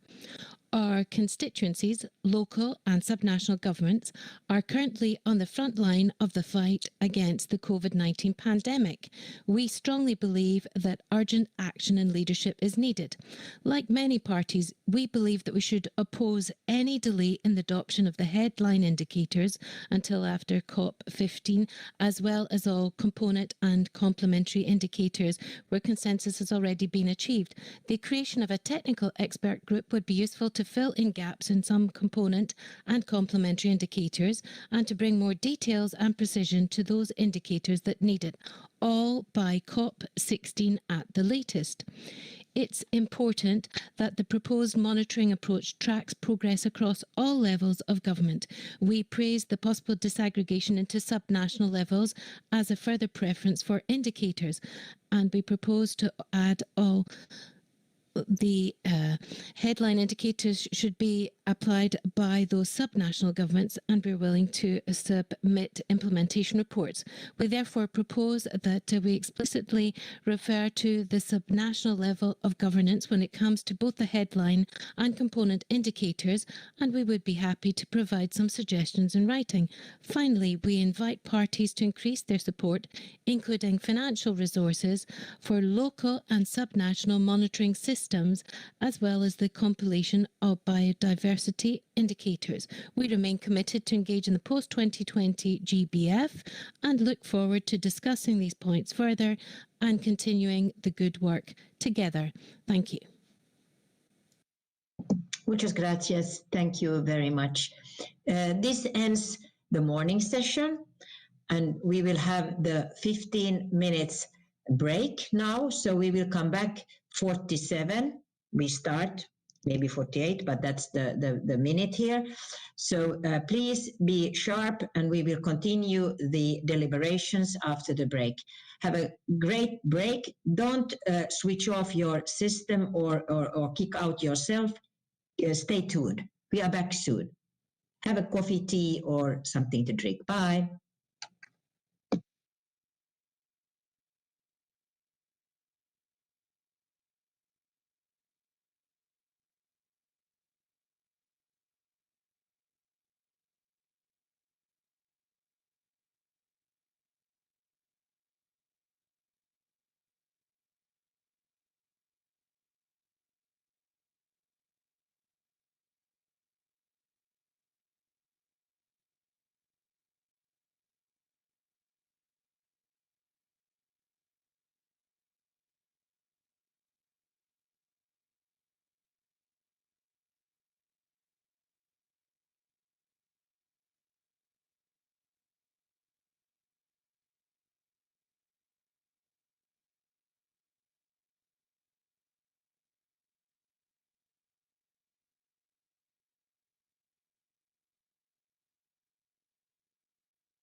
recorded video will show you how to upload your statements to the CBD website and how to request the floor on the virtual meeting platform.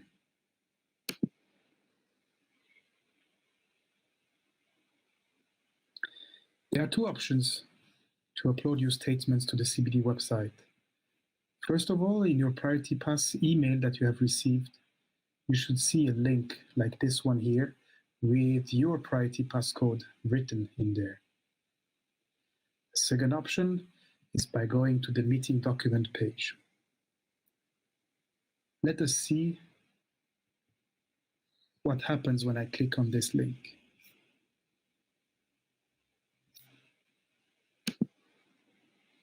We would land on this page.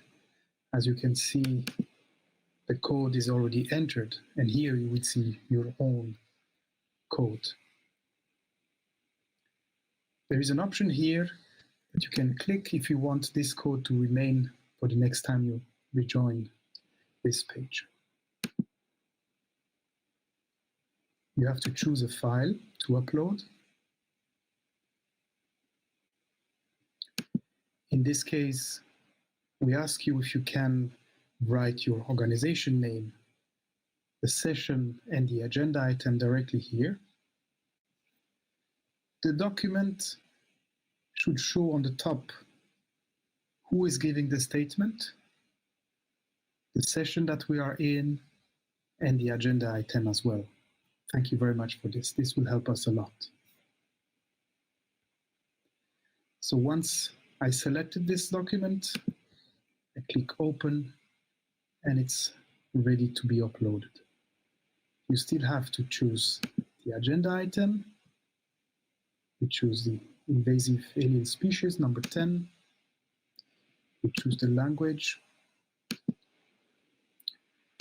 Here we give you the option to let us publish this information on the CBD website or to refuse, and we will not publish this information on the CBD website. We recommend you to choose yes, but in some cases you might want to choose no. And then I submit this document. Since the code is wrong on the top, it will not work. But with the correct code of your Priority Pass, you should see a window telling you that the information has been uploaded successfully. I was mentioning a second option to upload the documents. You would go to the CBD homepage. The first carousel information here is our session of today, Substein SBI.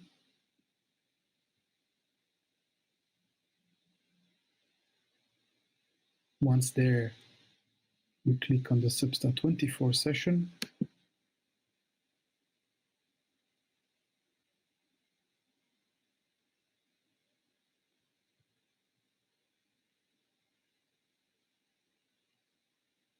And here you find the Upload Statement button. When we click on this button, we see the same window coming up, except that this time the Priority Pass number is not entered. But the rest of the window is exactly the same as previously, I described previously.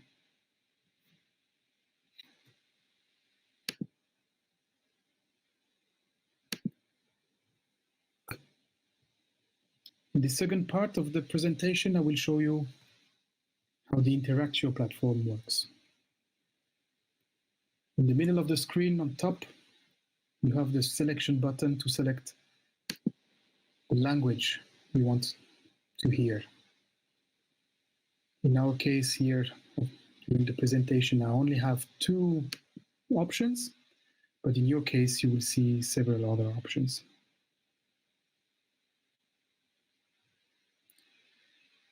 On the bottom left of your screen, you have three little icons. The first one with a star, this means when you select it, you will see the speaker in front of you. The video will be bigger than the others. The second option with the little pin, the Secretariat can pin a few video channels. And in this case, they would show bigger than the others on your screen. And finally, third option, all the video channels will show the same on your screen. You can play with those options during the upcoming session, and you will see the one you prefer. Let me now show you how to raise your hand. To do this, you would click on the raise hand button at the bottom here. When you click that button, it becomes yellow. This means you are in the queue, and the operator or the chairperson can give you the floor. When the chairperson gives you the floor, you then see the two buttons here, microphone and camera, becoming red. This means you are now live. Speak up, because it needs a little bit of sound from your end so that your video comes up on the screen. You are now ready to speak. This ends our presentation of today. Thank you very much for your attention. We stay at your disposal if you need more information or if you have questions. Thank you very much.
have interventions on this time now. We have UNESCO, GBIF, WWF, UN Women, C4, UNCTAD, IGO, Asian Center for Biodiversity, Missouri Botanical Garden, Business, the WBCSB, Resource Africa, and Biodiversity Intel, and Traffic International. I'm happy to start these interventions now by giving the floor to UNESCO. Before I give the floor to UNESCO, 2 issues. Please, if you can consider and help us with having only an intervention with 2 minutes, and I hope you have also sent in your statements. But please, if you can proceed and have only 2 minutes intervention. Secondly, please speak slowly. Thank you. So I give the floor to UNESCO.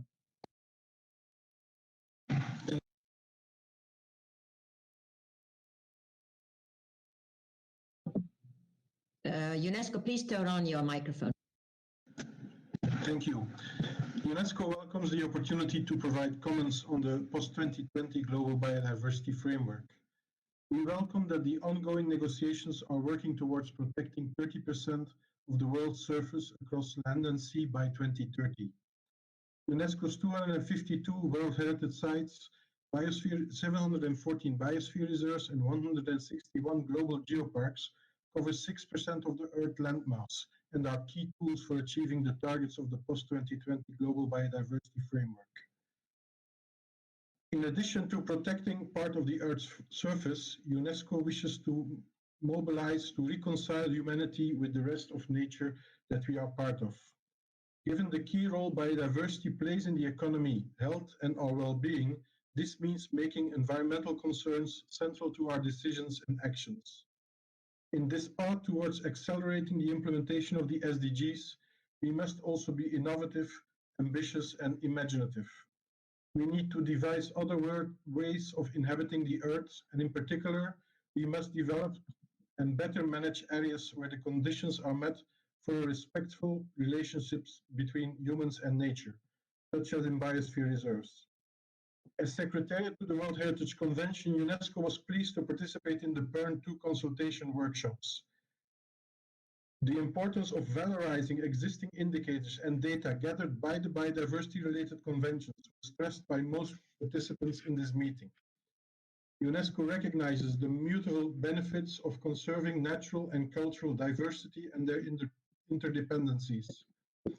The UNESCO World Heritage Convention and the MAP program promote linkages between nature and culture, and we consider that the intrinsic value and the importance of biodiversity for our identity, heritage, and human well-being could be recognized in a more holistic manner in the current proposed targets related to nature's benefit to people, sustainable use, and benefit sharing of the GBF. UNESCO further wants to stress the important linkages between protecting biological and cultural diversity, and the links among biodiversity and the 6 UNESCO cultural conventions, such as the 2003 Convention for the Safeguarding of Intangible Cultural Heritage. UNESCO hosts the IPBES Technical Support Unit for Indigenous and Local Knowledge, which supports indigenous local knowledge content of all the IPBES assessments. As a UN science body, we strongly support the interventions referring to building stronger capacity in data collection, data management, and robust and consistent scientific practice in monitoring. Such interventions align with the vision and the goals of the UN Decade of Ocean Science for Sustainable Development, which was launched last month. Lastly, in order to protect and respect the living world, we must mobilize the transformative power of education, including through ocean literacy. UNESCO thus expresses appreciation for the proposed indicator on education. For this reason, environmental indication should be better integrated as a core curriculum component at all levels of education and in teacher training, a commitment that is at UNESCO's action. Thank you.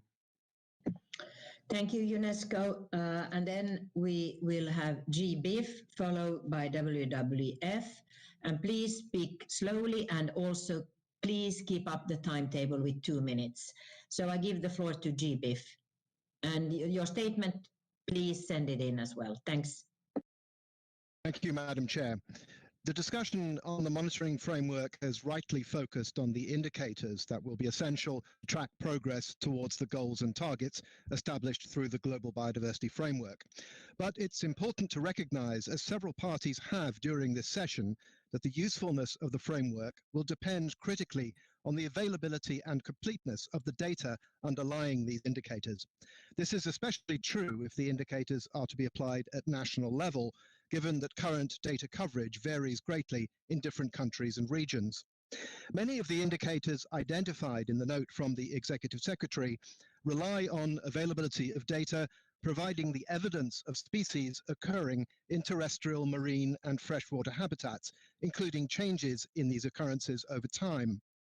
An essential underlying condition for an effective monitoring framework will therefore be an enhanced global effort to ensure that all available data is shared using standardized digital formats and tools so that it's readily available for application in indicators as well as policy relevant research and decision tools.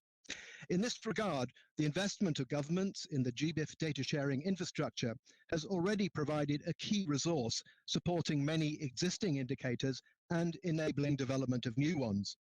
Maintaining and expanding the coverage of primary data mobilized through GBIF, as well as capacity development to share skills in the generation and application of such data, will be important components in implementation of the framework.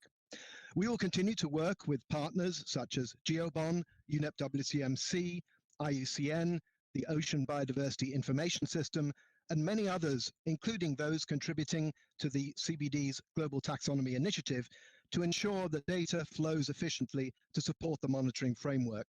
We invite parties not already participating in GBIF to join our existing network of 60 governments to help realize the full potential of shared data to enable transformative change in the years ahead. Thank you, Madam Chair.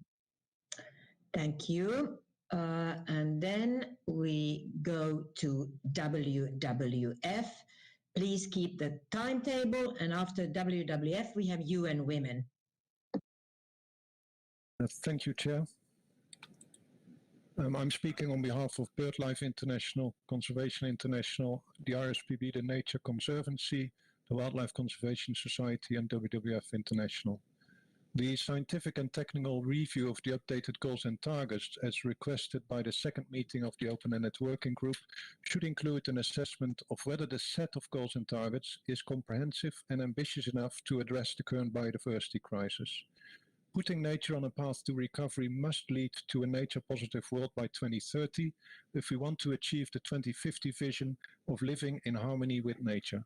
Whilst the current draft contains many essential components of a successful framework, we believe that it falls short of providing a framework to achieve this nature-positive world by 2030. In particular, we find the draft inadequately addresses the drivers of biodiversity loss. While the document Substa 24/3/2 observes that the draft addresses many of the drivers, we observe that the document does not do this in a way that is sufficiently comprehensive or ambitious.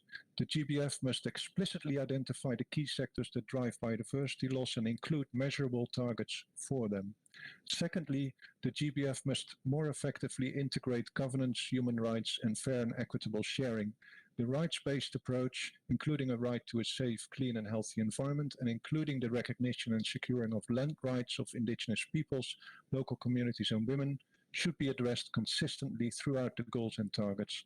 Thirdly, the finance-related aspects require a more comprehensive and ambitious approach to cover aligning financial flows for biodiversity conservation, significantly increasing resources from all sources, and eliminating harmful subsidies. And finally, the framework should adequately incorporate the value of biodiversity for health and more specifically contribute to the reduction of the risk of pandemic outbreaks. Together with this short statement, we've submitted detailed suggestions for the goals and targets. Thank you very much. Thank you, WWF. And we go to UN Women, followed by C4. UN Women, you have the floor.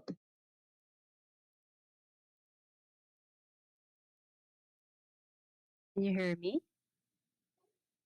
Thank you. Thank you, Chair.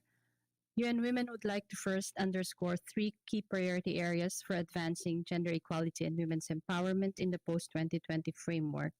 First, equal opportunities for leadership, decision-making, and effective engagement of all women at all levels of decision-making. Second, equal access, ownership, and control over biological resources. And third, equal access to benefits from biodiversity conservation and sustainable use, and from the utilization of genetic resources. With partners, UN Women has worked to strengthen the substantive basis for the linkages between gender equality and biodiversity conservation and sustainable use, and would like to present 4 specific recommendations to strengthen the reflection of gender perspectives in the monitoring framework.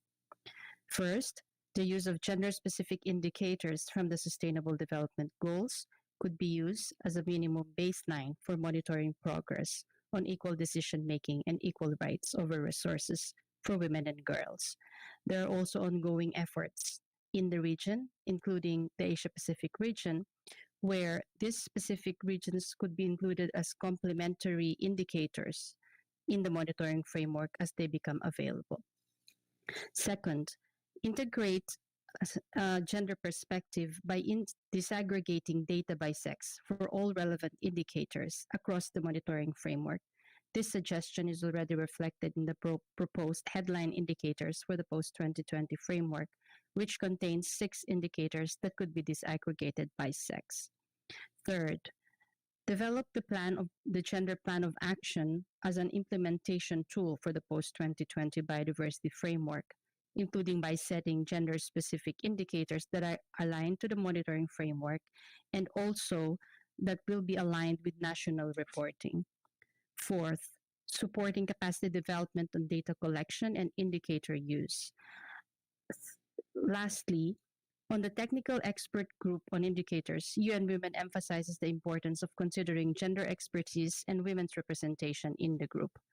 We invite parties to review UN Women's related submissions as well as the issues briefs we prepared with UNEP WCMC on integrating a gender perspective in the post-2020 global biodiversity framework. We remain committed to supporting your work. Thank you, Chair. Thank you, women. Then we go to C4, followed by UNCTAD. And please, if you could consider and help us with shortening your statement, I would be grateful. C4, please, followed by UNCTAD.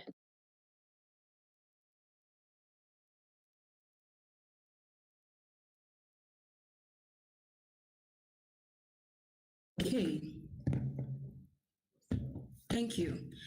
Esteemed Chair and Executive Secretary, today I speak on behalf of the Global Landscape Forum community, a global multi-stakeholder group who will be instrumental in implementing biodiversity action plans, monitoring progress on global restoration efforts, and sustaining momentum for building knowledge on the nexus between biodiversity and health beyond 2030.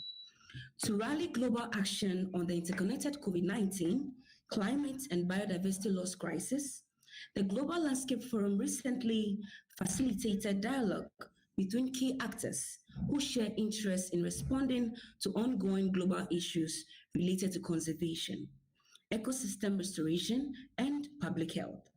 Participants represented 4,800 organizations in 148 countries and spanned governments and the private sector, financial institutions, NGO, research youth organizations, and indigenous people and local communities. The full Global Landscape Forum Biodiversity 2020 Outcome Statement and Policy Report are available as information documents for these meetings. We, the youth of the Global Landscape Forum community, need everyone to act upon the realization that the earth's health is our health, and that having a safe place to call home is not an option, but a fundamental human right. We call on all actors to prioritize education as a transformative tool to build capacity, and additionally, think critically, collaboratively, holistically to find and apply solutions to interwoven environmental and social challenges. We, the youth, are committed to working diligently for our common present and future. We invite all generations, world leaders, decision makers, and society to join us in sustaining a safe, radically inclusive, and healthy planet for all. Thank you very much. Thank you. And then we go to UNCTAD, followed by IGO-ACB, Asia Center for Biodiversity. First, UNCTAD, please. Thank you very much, Madam Chair. The United Nations Conference on Trade and Development, UNCTAD, would like to congratulate the CBD Secretariat, UNWCMC, and all parties and organizations who contributed to the preparation of the draft monitoring framework. We encourage the incorporation of indicators related to sustainable use, and in particular, related also to legal and sustainable trade into the monitoring framework. UNCTAD is engaged at various levels with the preparation of the post-2020 Global Biodiversity Framework and is getting ready to contribute to the implementation of the GBF and the monitoring framework. Thank you very much, Madam Chair. Thank you, UNCTAD. And then we go to Asian Center for Biodiversity, followed by Missouri Botanical Garden. ACB, you have the floor, please. Thank you very much, Madam Chair. The ASEAN Center for Biodiversity, an intergovernmental organization that facilitates and coordinates biodiversity-related actions in 10 ASEAN member states, or AMS, have been steadily supporting efforts in crafting regional inputs to the post-2020 GBF through consultations, workshops, and more recently through online events. Moreover, the third edition of the ACB's flagship publication, the ASEAN Biodiversity Outlook, which will be released this year, is a valuable contribution to science-based policy making and to the region's whole of community approach. Through research and various initiatives, the ACB assists the AMS in determining the state of biodiversity in the region, identifying gaps in policy and implementation, and developing measures as well as indicators for moving forward. We recognize the progressive use by the AMS of indicators in the preparation of their national reports and thus acknowledge the value of simple monitoring framework that uses a select set of headline indicators in tracking the progress in the achievement of the goals and targets of the post-2020 GBF. The proposed headline indicators will be relevant as the ACB facilitates coordination in the ASEAN region to disaggregate such headline indicators into component indicators that suit the needs and capacities of the AMS.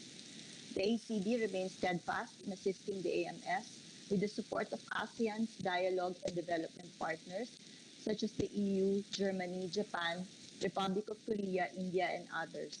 We welcome cooperation across regions and sub-regions as well as engagement of other partners in generating quality indicators that will help the ASEAN direct its endeavors towards greater success in meeting our targets for nature and for people. These processes emphasize the valuable role of regional and sub-regional organizations in scaling up the concerted efforts of similarly situated parties to contribute informed, responsive, and transformative outcomes. Thank you, Madam Chair. Thank you, and I can hear it's raining there. I have minus 18 outside, but there is rain in Philippines, I think. Then we go to NGO Missouri Botanical Garden, followed by business. So Missouri Botanical Garden, please take the floor. Thank you, Madam Chair. I hope you can hear me all right.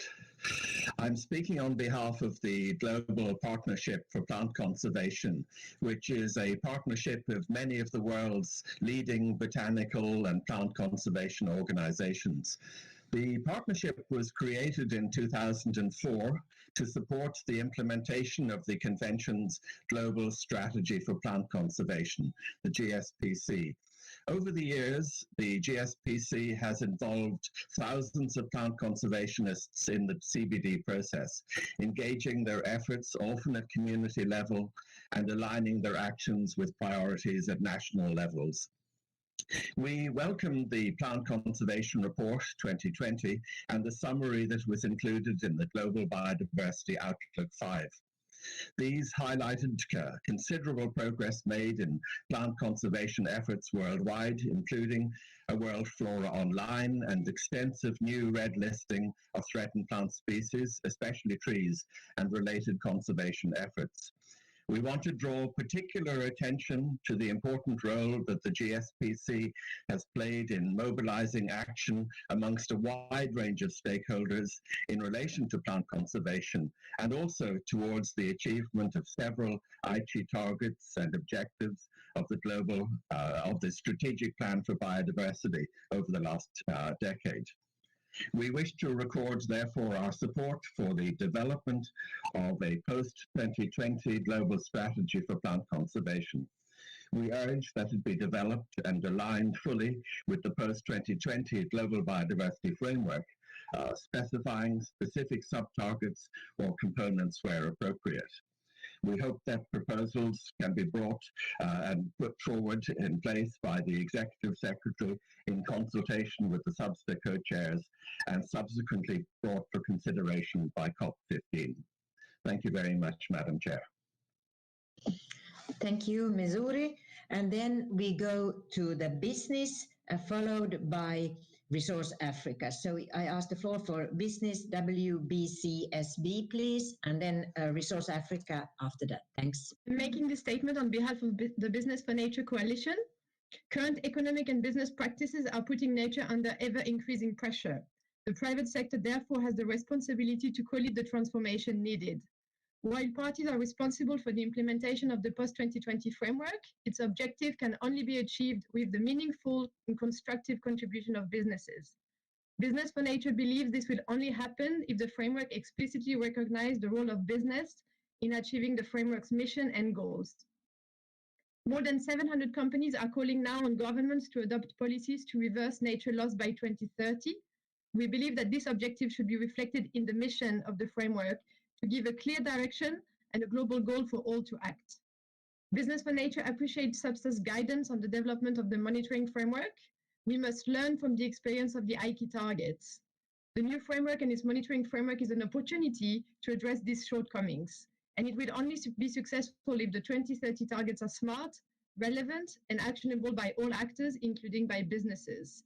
We therefore have 3 recommendations for the monitoring framework. First, it should be as simple as possible, as requested by many parties today and yesterday. Second, it should include smart indicators to assess progress at national and global level. And last, it should provide clarity on the roles of different actors, including business, to address the drivers of nature loss. Business for Nature remains committed to work with all parties to ensure a transformative post-2020 framework. We have just produced a position on the updated Zero Draft that includes 9 concrete suggestions and text amendment to strengthen the ambition of the framework, and it's available on our website. Thank you very much, Madam Chair. Thanks, business, and then we go to Resource Africa, followed by Biodiversity Intel. So Resource Africa, you could take the floor, please.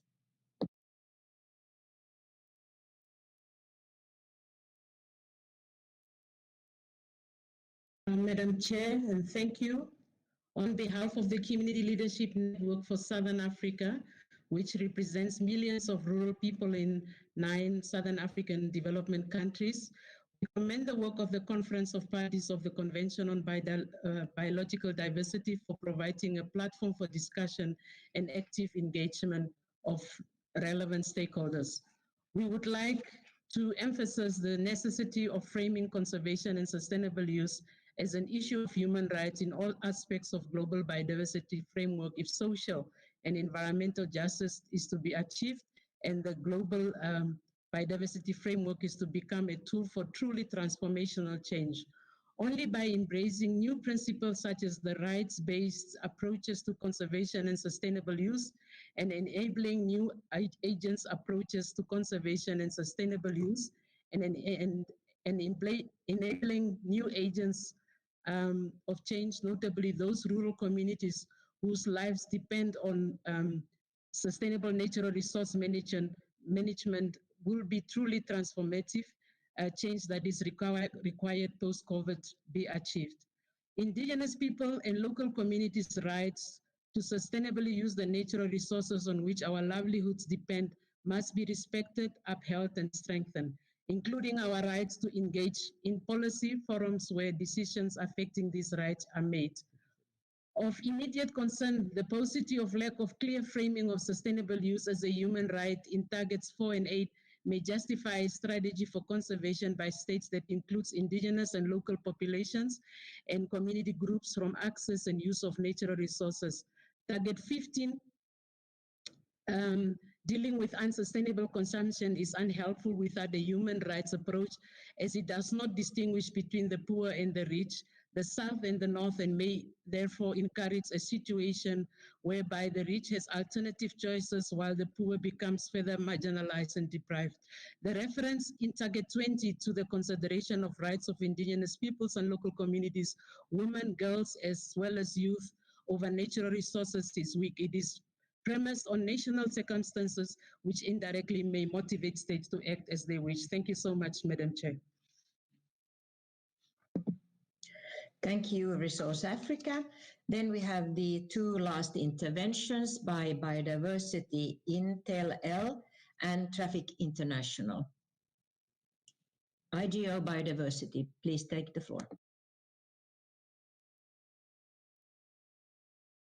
On behalf of the Alliance of Biodiversity International and CIAT, part of one CGIAR, listening to other interventions, we would like to add our voice to the need to promote coherence between the post-2020 GBF process and other global venues without going into any detail or examples just to save time today. The opportunity to effectively connect biodiversity, climate, food and agriculture processes during 2021 is unique, so let's not lose it even if it requires greater coordination efforts. In relation to Target 9 of the GBF I want to refer to, we see the new framework offers a unique opportunity to shift towards a food system that is both nature and people positive.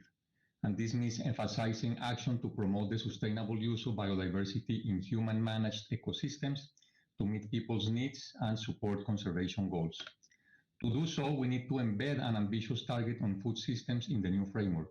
This came out clearly during the second online exchange on food systems and the post-2020 GBF held last November as part of the UN One Planet Network program convened by Costa Rica, Switzerland, WWF, and our alliance. This much-needed target should cover all the aspects of sustainable food systems from production to consumption, address food systems efficiently, and highlight the contribution of biodiversity to food security and nutrition. These elements could be integrated in the current version of Target 9. Together with our partners, we offer our support to the member countries and the Secretariat to further refine Target 9 of the new GBF and turn into a comprehensive, ambitious, and transformative food systems target. Finally, we also think it's important to do more to integrate the multilateral system of access and benefit sharing created by the International Treaty on Plant Genetic Resources for Food and Agriculture in the indicators for the Global Biodiversity Framework. For example, by referencing its International Benefit Sharing Fund as a means to monitor monetary benefit sharing. And concerning non-monetary benefits sharing, much more work is necessary to develop meaningful indicators in the global framework.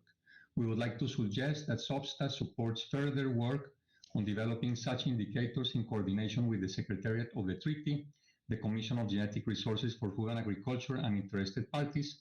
And of course, as part of CGIAR, we would welcome the opportunity to participate in such an effort. Thank you so much for your attention, Madam Chair, and dear members of the CBD. Thank you. And then the last intervention here is Traffic International. And then we need to conclude and go on to the next agenda item. Traffic International, please. Thank you, Chair. I'm speaking on behalf of the Collaborative Partnership on Sustainable Wildlife Management, CPW, and we wish to express our gratitude to parties for the great attention now being given to the issue of sustainable use of biodiversity in the negotiations on the post-2020 framework. We note the positive discussions around the new targets on sustainable use, for example, targets 4 and 8. And we would encourage continued attention being given to sustainable use for the other targets as well. For example, target 12 on values and target 14 on production and supply chains. This will emphasize the crucial role of sustainable wildlife management to food security, health, income, jobs, well-being, and particularly for indigenous peoples and local communities. We believe adoption of strong indicators for these targets is essential for measuring the effective implementation of the framework. The CPW network has substantive expertise in this subject, as well as in wildlife trade, food security, livelihoods, human-wildlife conflict, and animal health. Last March, the CPW convened a virtual workshop to discuss targets and indicators on wildlife harvest, use, and trade, and data sets required to measure progress towards discussions at the thematic towards implementation of the post-2020 framework. We stand ready to assist parties to develop and measure progress on these indicators. And finally, we must recognize that the COVID-19 pandemic has put the spotlight on wildlife's role in zoonotic disease. And in this regard, we would like to bring your attention to the CPW's joint statement last October, setting out the guiding principles needed to reduce the risk of future pandemics while strengthening the conservation of wildlife, livelihoods, food security, and culture. Thank you, Chair. Thank you, and thank you all for all these interventions. And I also would like to acknowledge when we complete this agenda, and I want to apologize, because we have tried to acknowledge now all the needs and all the requests, but there are 20 more who wanted to speak on this point, and I'm so sorry for that. But to assure you that all the statements will be accommodated by the observers as well. And I'm sorry for the time limitations, but we were already 45 minutes late on this, so I hope that will also go. And however, I have done the best to accommodate now this, and this is the thing. We had 44 parties and 18 observers who spoke up at this point. And 18 includes also the major groups. I just also want to note that all the statements which has been posted, that the open-ended working group co-chairs are taking note of all these statements in preparing of the draft first version of the Global Biodiversity Framework. So, thank you all for your interventions, and as previously explained, there will be no conference room papers stemming from this informal session.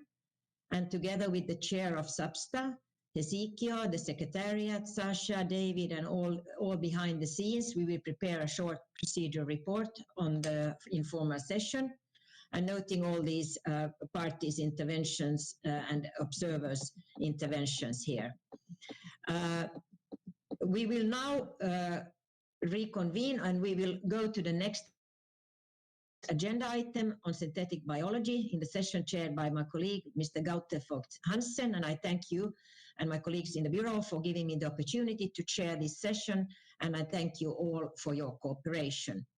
So I give now the floor back to the Secretariat on changing the agenda item, and I thank you all and have a good and productive session item 4. Bye from my side. Thanks and keep on. Thank you. Bye.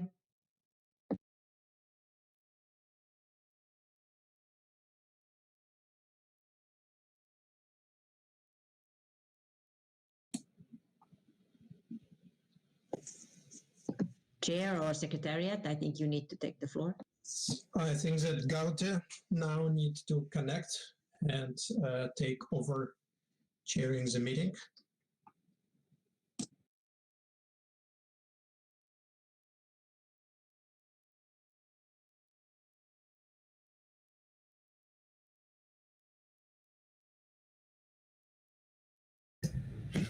Gaute now disconnect, I guess. I think I saw him briefly online.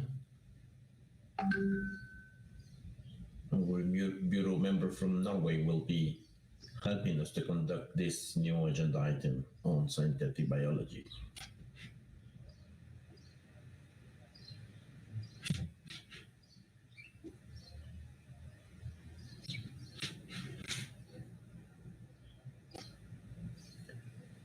Here comes.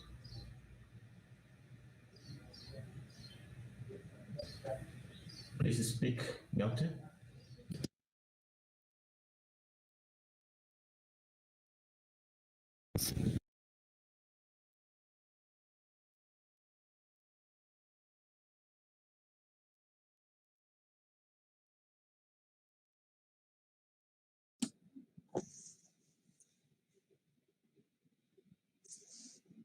Gaute, you need to unmute your microphone, switch on camera, and you will activate camera when you speak.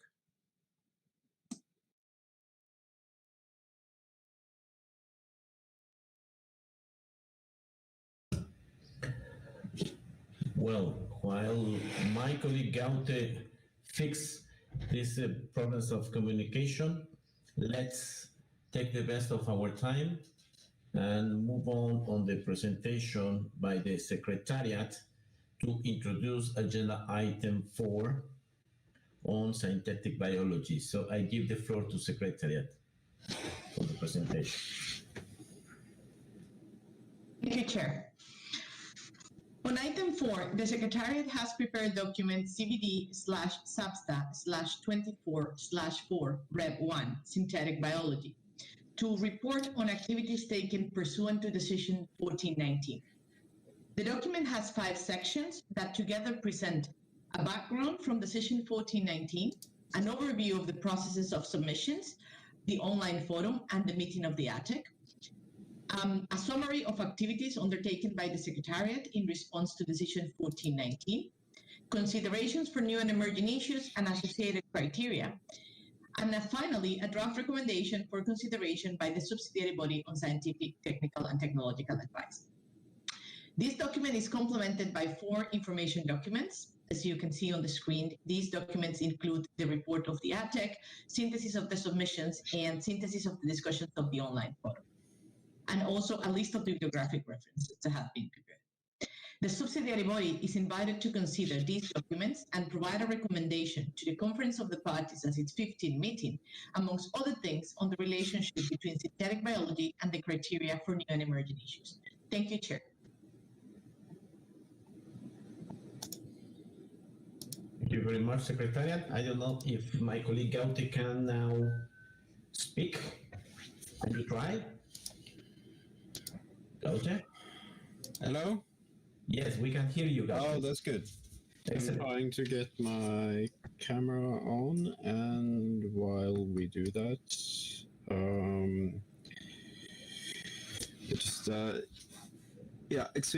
Excellencies, distinguished delegates, ladies and gentlemen.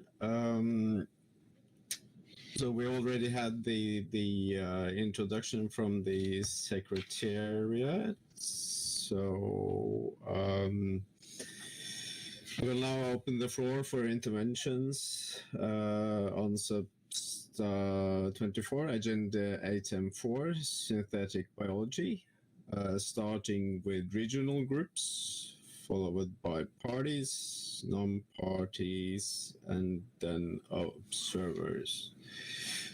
If you want to speak, please press the raise hand button at the bottom of your screen, which will turn yellow. Your request will be entered in the queue list. When I give you the floor, your microphone will be activated. The status bar will turn red on your computer, and you may start to speak immediately. I will first take the intervention from the African region.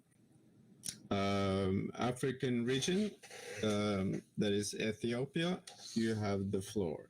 Please press on the raise your hand button to be given the floor. Thank you.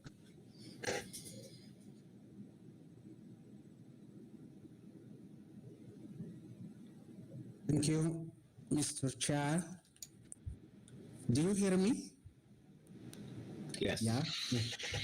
Ethiopia is pleased to deliver the statement on behalf of the Africa Group and wishes to reiterate that it is our understanding that this informal virtual meeting is not a negotiation and that parties reserve the right to make amendments or additional contributions when formal negotiations resume. Africa would like to commend the work done thus far through various processes during the current intersectional period, resulting in draft recommendations as set out in the pre-session documents.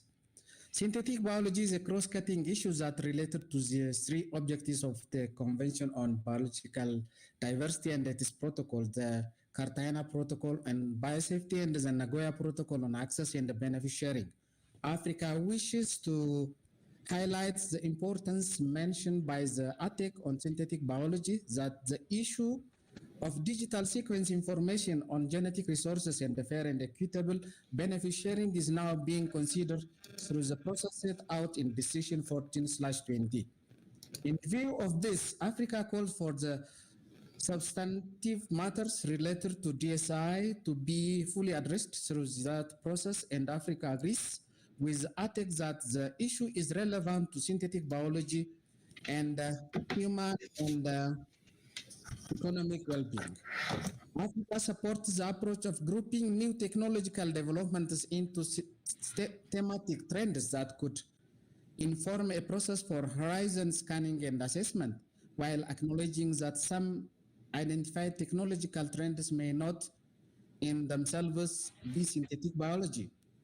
More importantly, Africa notes that ATEC's acknowledgement of the importance of considering the speed of development, geographic spread, availability and accessibility of tools and expertise in taking stock of new technological developments in synthetic biology.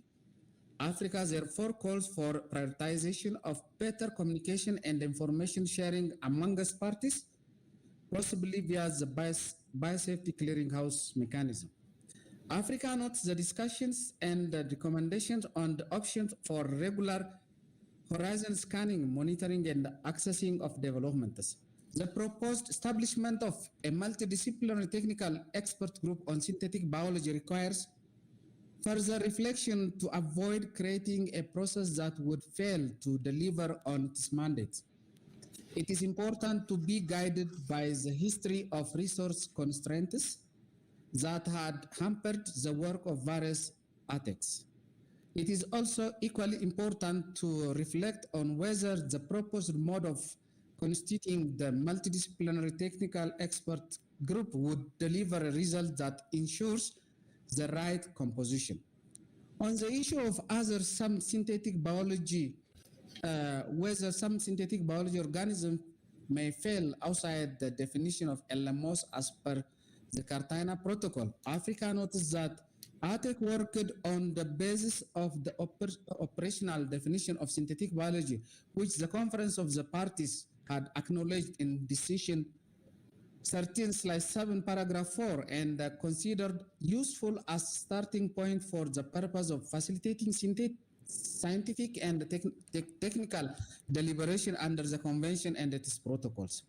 Africa recognized the need to go beyond this operational definition and call for a mutually agreed and accepted definition for synthetic biology, and this would be critical in making any such determination. Pertaining to the current state of knowledge and the near future application of synthetic biology and allied technologies, Africa supports the call for identification of knowledge gaps and its complementary contribution to any potential assessment. On the relation between synthetic biology and the criteria for identifying new and emerging issues, Decision 9/29 para 12, Africa notes the difficulty in bringing the criteria into context and the need for guidance on its application. Africa also supports the call of the ATEC for SBSTA and COP to take into consideration its advice on whether synthetic biology should be classified as a new and emerging issues. Thank you, Mr. Chair. Thank you, Africa. That was right on time. And as now you can see, I have my camera on, so I have to ask you to forgive me for replying to a phone call.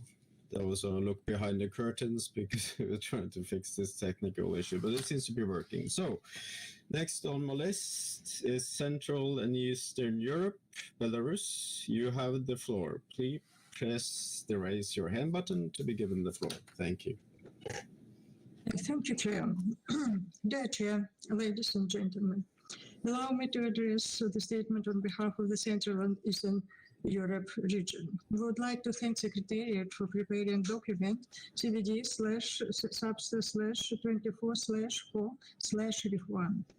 We would like to express our deep appreciation to the Secretariat of the Convention for organizing, ensuring, and supporting the effective work of an open-ended online forum and the ad hoc technical expert group on synthetic biology.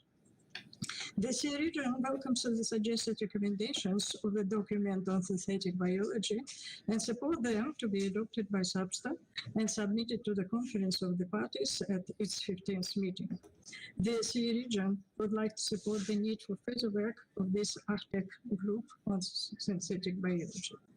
There is increased emergence of technologies that are expanding the scale and depth of ecosystem-wide engineering and thus increasing risks to biodiversity and human health. Therefore, we welcome the process for broad and regular horizon scanning, monitoring and assessment of the most recent technological developments in synthetic biology, so as to be able to adequately review new information regarding their impacts.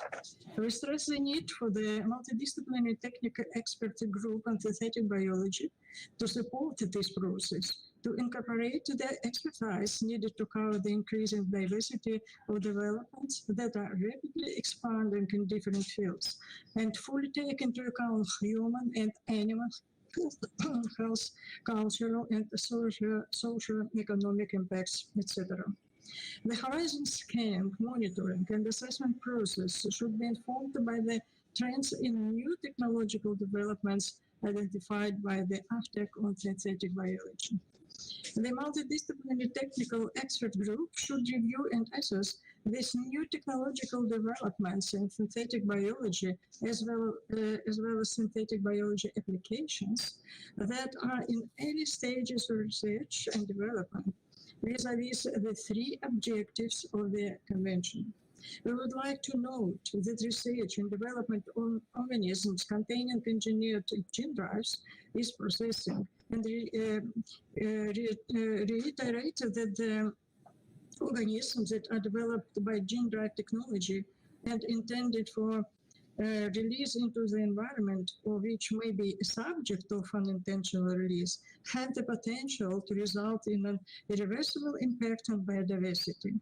A precautionary approach to such organisms has to be applied. We would note that the detection, identification, and monitoring of organisms, components, and products of synthetic biology are important issues, including in a situation of unintentional release into the environment. We urge further work in this respect, including through the network of laboratories for the detection and identification of LMOs, in particular to identify potential organisms of synthetic biology for which current detection tools are not sufficient, and to develop additional detection, identification, and monitoring tools. We would also like to emphasize the need to continue cooperation with other organizations, conventions, and initiatives, including academic and research institutions on issues related to synthetic biology. The CE region also reiterates a critical need for capacity building in the field of synthetic biology, including risk assessment, monitoring, control, detection, and identification of such organisms. Thank you, Chair. Thank you, Belarus. So we're now still asking giving the floor to regional statements. So I ask you to indicate if you want the floor for regional statements. I see Malawi, but Ethiopia already spoke on behalf of the African region. So please indicate if parties want the floor to make regional statements, please. And while we wait for that, I ask you to kindly speak slowly so interpreters can translate properly. So I see no more regional statements. I will now open the floor for interventions by parties.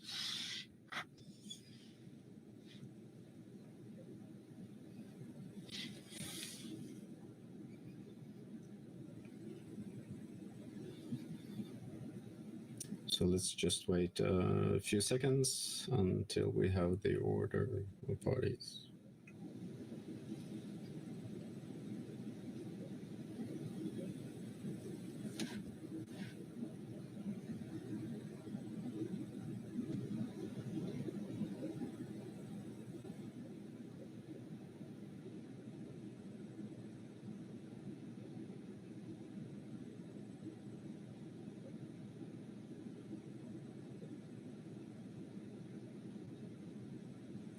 Secretariat, do we have the order of parties now? Gaute? Yep. If you go to users, you will see the list. Yes. And the first in the queue is on the top, so you just yes. Thank you. So I now give the floor to Brazil and then to France and Mexico. Thank you. Brazil, you have the floor. Thank you very much, Mr. Can you hear me? Yes. Many thanks once again for convening this informal meeting and maintaining the momentum towards COP15. I'll make some preliminary comments on behalf of Brazil, and our official position will be presented at the formal face-to-face meeting. Brazil believes synthetic biology provides us with many tools to address the drivers of biodiversity loss. The growing number of synthetic biology applications could help us, for instance, control invasive alien species, create synthetic alternatives to wildlife products, and increase resource efficiency and productivity across many economic sectors. Therefore, synthetic biology is essential to reduce pressures on ecosystem and both the conservation and sustainable use of biodiversity. Brazilian biodiversity is also widely mapped and sequenced around the world. It is mandatory that any applications arising from the use of Brazilian biodiversity are properly recognized and tracked, with its benefits being properly shared. Brazil welcomes the outcomes of the meeting of the Ad Hoc Technical Expert Group on Synthetic Biology held in Montreal in June 2019. However, a word of caution for future discussions on new and emerging issues. In light of the somehow opaque procedures in the ATAG on synthetic biology, Brazil would strongly recommend that future discussions on new and emerging issues must be based on a strict and robust evaluation of the burden and suitability of the criteria set out in Decision 9/29, paragraph 12. We must refrain from setting precedents that could lead to uncertainty about the applicability of existing rules of procedure and that could require additional efforts and resources. With reference to the potential adverse effects of synthetic biology on the conservation of biodiversity, Brazil is of the view that risk assessment and risk monitoring for living modified organisms provide a solid basis to face the challenges that may emerge in the future. We should build on pre-existing efforts and take into account science-based evidence to improve existing frameworks.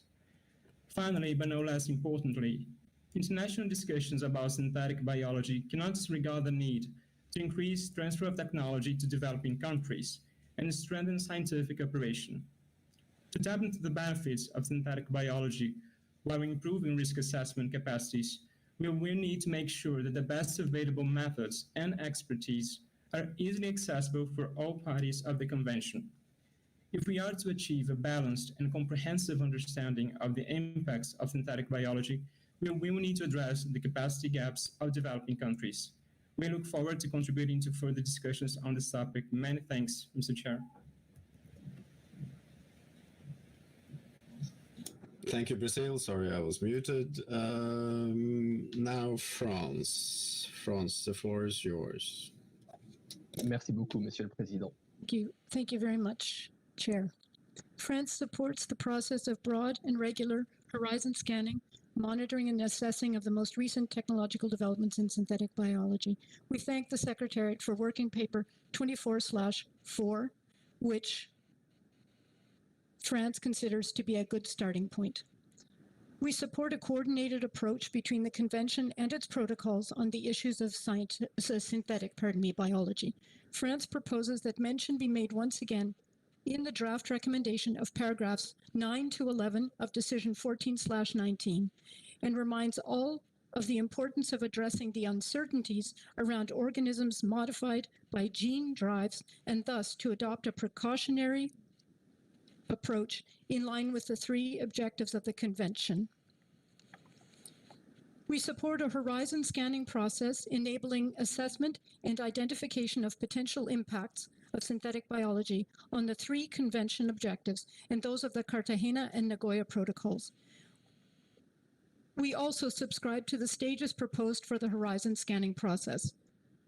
We are flexible as concerns the practical implementation of the various stages of the horizon scanning process, in particular, the assessment stage. But we consider that a multidisciplinary study is absolutely necessary. We are therefore prepared to evaluate a set of options for the format and procedures of the assessment stage on condition that the information collected be properly evaluated vis-à-vis the 3 Convention objectives. Our preference would be, at this stage, a multidisciplinary ad hoc technical expert group, but we feel it is important to clearly describe the role of the different actors involved and the procedures in order to ensure an effective process of horizon scanning, monitoring, and assessment. Finally, we suggest initiating the process with 2 cycles of horizon scanning during 2 consecutive intersessional periods. SBSTA could also evaluate the process at its 28th meeting and present a recommendation to COP17. Moreover, we propose that the Secretariat present an interim assessment report on the effectiveness of the horizon scanning process to SBSTA at its 26th meeting. We would thus be open to adapting the process during COP16 if this is recommended by SBSTA. Thank you very much, Mr. Chair.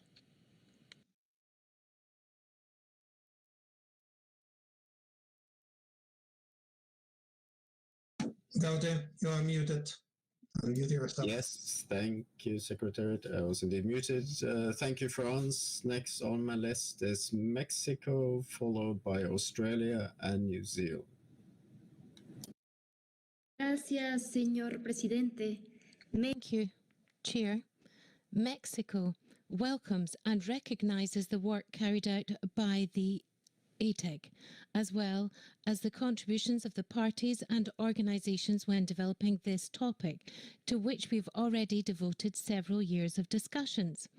Given that synthetic biology is a highly relevant subject and can no longer be considered as an emerging issue, please allow us to emphasize the consideration of the following points. First of all, the precautionary principle and its correct implementation in order to avoid adverse effects that could occur due to possible releases of new synthetic biology-derived organisms and that could lead to irreversible damage to the environment and biodiversity. Secondly, to grant a joint mandate to the ATEC on risk assessment under the Cartagena Protocol, together with a multidisciplinary group on synthetic biology, so that there can be direct coordination between the two, including when it comes to developing guidance on assessment of organisms that have been modified through engineered gene drive technology.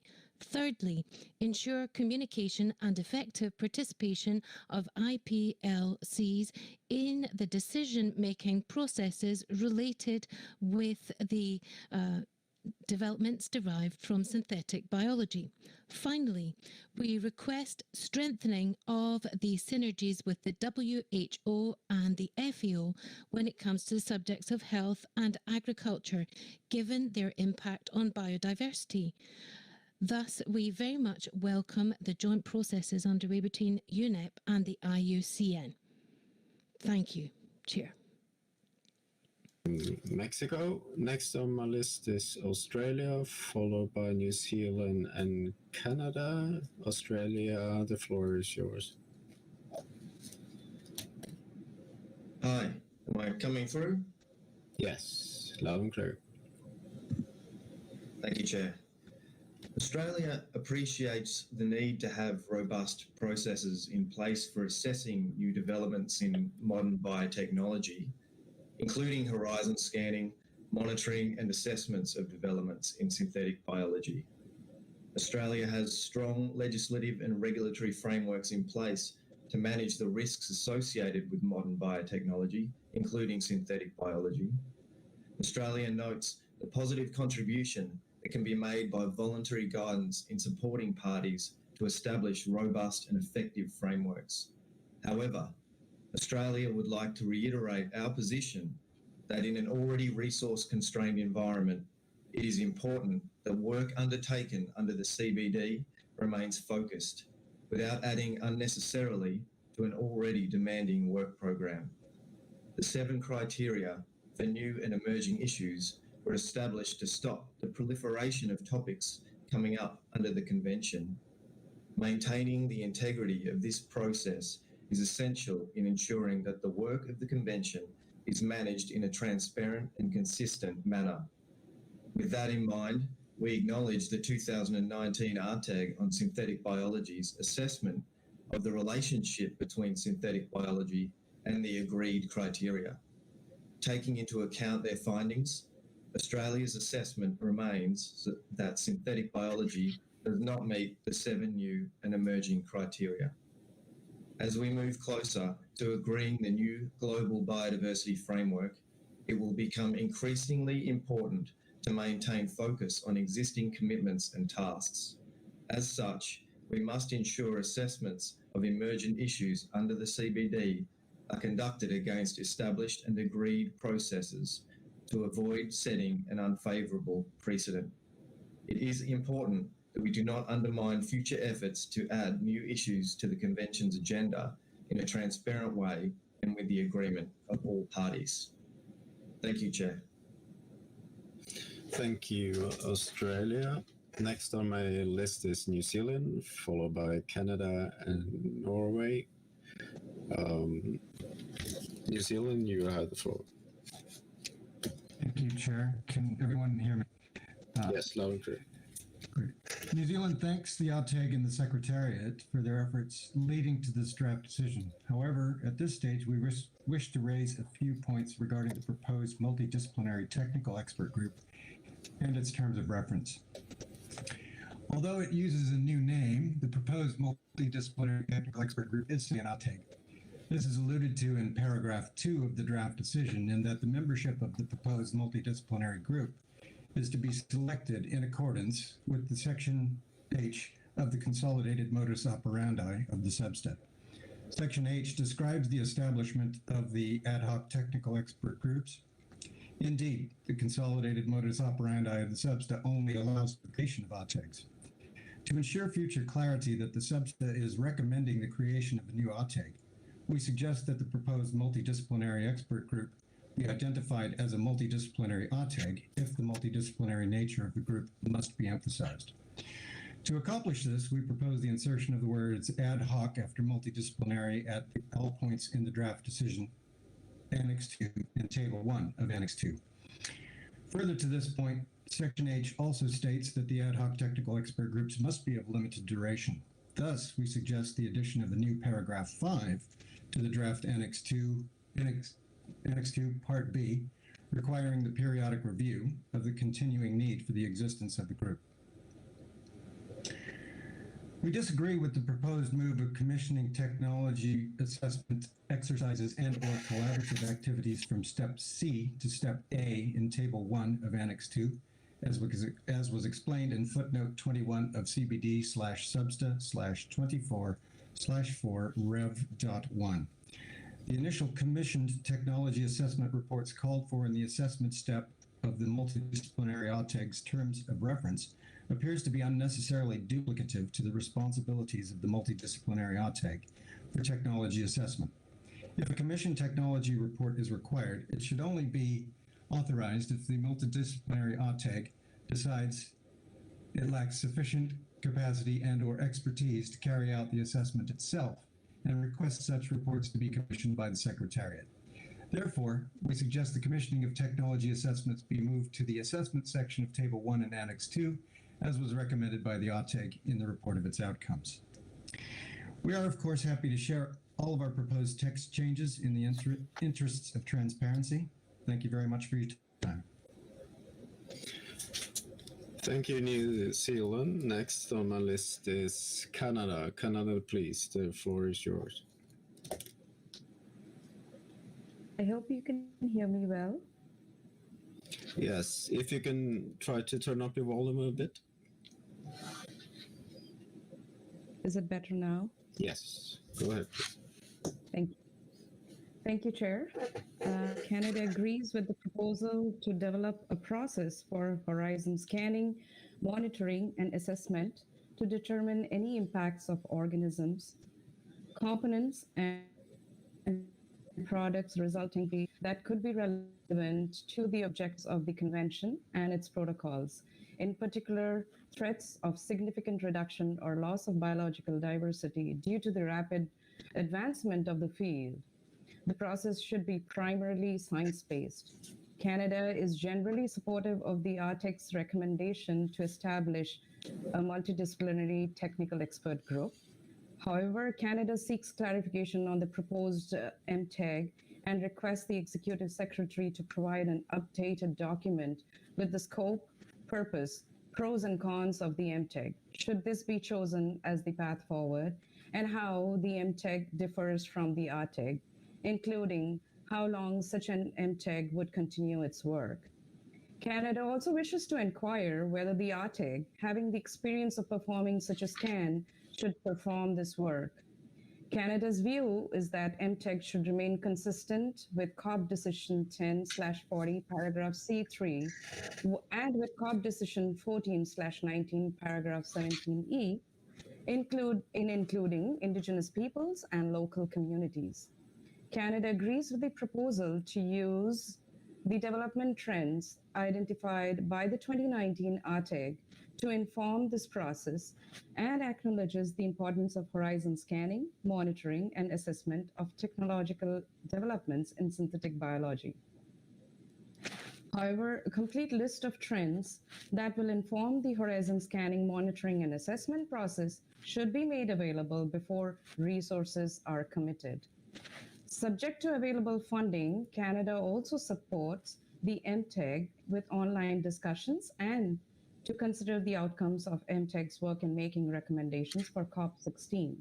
Canada strongly supports the request to continue cooperating with others and encourages further cooperation with intergovernmental agencies on the topic of synthetic biology. However, Canada is of the opinion that more should be done to facilitate, promote, and support capacity building and knowledge sharing regarding synthetic biology, and to take into account the needs of parties and of Indigenous peoples. Finally, on the issue of new and emerging issues, Canada's view is that if an analysis against the new and emerging issue criteria is not included, it should clearly be indicated in subsequent CBD documents on synthetic biology that the process was not concluded and agreement has not been reached on whether or not synthetic biology is new and emerging issue. Regardless of the decision taken by COP or SBSTTA on this issue, Canada stands ready to contribute to any ongoing discussions. Thank you, Chair. Thank you, Canada. Distinguished delegates, it's now close to 10 a.m. and I would like to bring the sessions to a close for today. So we still have 17 parties on the list for tomorrow. I've taken note of the parties that are in the queue. So tomorrow we will continue with these interventions. I will call you one by one and give you the floor in the order I have noted. So for tomorrow, Norway is first in line, then followed by UK and the European Union, and then Sweden. I now close this session for today. We will reconvene at 7 a.m. Montreal time tomorrow to continue addressing the item 4 on synthetic biology, followed by item 5 on risk assessment and risk management. This meeting is adjourned. Thank you.